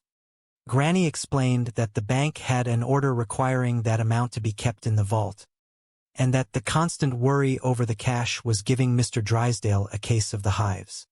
Jed, while sympathetic to the banker's plight, noted that he had already promised the money to Honest John for the smog fight. Granny, ever the pragmatist, warned that Mr. Drysdale was insistent and was currently on his way to collect it. As they debated the matter, Jethro pondered how he would contribute to the battle against smog. When asked, he admitted he did not quite know, but relied on his uncle's wisdom that it required a combination of intellect and capital. Between the two of them, they felt they had the ingredients for success, though Granny remained skeptical of Jethro's understanding of the subject. She reminded them that Jethro could not tell smog from applesauce, to which Jethro countered that he listened to the reports every day. He even noted with a grin that he was not worried about the light eye irritation reported in the news because his own eyes were dark. While this discussion unfolded, Mr. Drysdale was busy orchestrating his own plan. He had forced Miss Jane to wear a security guard uniform, a ruse he hoped would ensure the return of the money to the bank. Miss Jane, ever the loyal if reluctant employee, felt ridiculous in the disguise, but she followed her employer's instructions. When they arrived at the house, she was armed with a gun, though she felt entirely out of her element. She had been instructed by Mr. Drysdale to fire a couple of warning shots over Mr. Clapper's head if he refused to hand over the cash, a directive she absolutely refused to follow. When they finally encountered Mr. Clapper and the others, the situation became tense, then quickly devolved into farce. Miss Jane, caught in the act of playing the part of a rugged guard, was quickly identified by the family. Mr. Drysdale, ever the opportunist, tried to maintain his authority, but the situation slipped from his grasp. Jethro, in a rare moment of introspection, decided that instead of fighting over the money, he would focus his energy on the smog problem. As the day progressed, the topic of the internal combustion engine came up. Jethro, ever the innovator, became convinced that he could revolutionize the automotive industry. He set his mind to creating a steam-powered car, believing it to be the ultimate solution to air pollution. His excitement was infectious, and even Mr. Drysdale, in his desperation to recover his bank's assets, found himself caught up in the absurdity of the situation. The family eventually came to the realization that their involvement in the smog problem had escalated far beyond their initial intentions. When they learned that the President of the United States was the only individual with the resources and authority to manage such a monumental task, they became determined to offer their support. They believed that, by bringing their fortune and Jethro's inventions to Washington, they could play a pivotal role in the nation's future. The journey to the capital was filled with anticipation. They packed their bags, leaving notes for the milkman and ensuring their affairs were in order. Upon arriving in Washington, they were overwhelmed by the grandeur of the city. Every building seemed like a palace, and the sheer scale of the nation's center of power left them in awe. Their interactions with the people of Washington were, to say the least, unconventional. They met Honest John again, who, ever the smooth talker, continued to manipulate the situation to his own advantage. He convinced them that he was heading a committee dedicated to the very cause they were passionate about. He persuaded them to contribute their funds to his committee, which he named Citizens Against Smog Horror. Jed, in his honest, straightforward manner, was more than happy to help, never suspecting the true intentions of the man he considered a friend. The days in Washington were a whirlwind of activity. They visited the Capitol building, the monuments, and the landmarks that define the city. Everywhere they went, they were greeted with a mixture of curiosity and confusion, but they moved through it all with the same humility and kindness that had defined their lives in the mountains. As they navigated the complex political and social landscape of the capital, the Clampetts never lost sight of who they were.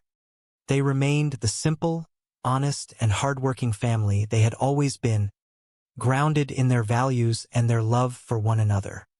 They may have been out of their element, but they were never out of their depth, for they possessed a wisdom that transcended the halls of power. In the end, their experience in Washington was a testament to the idea that even the most ambitious and complicated problems could be approached with a bit of common sense and a good deal of heart. They had come to help the country, and in their own way,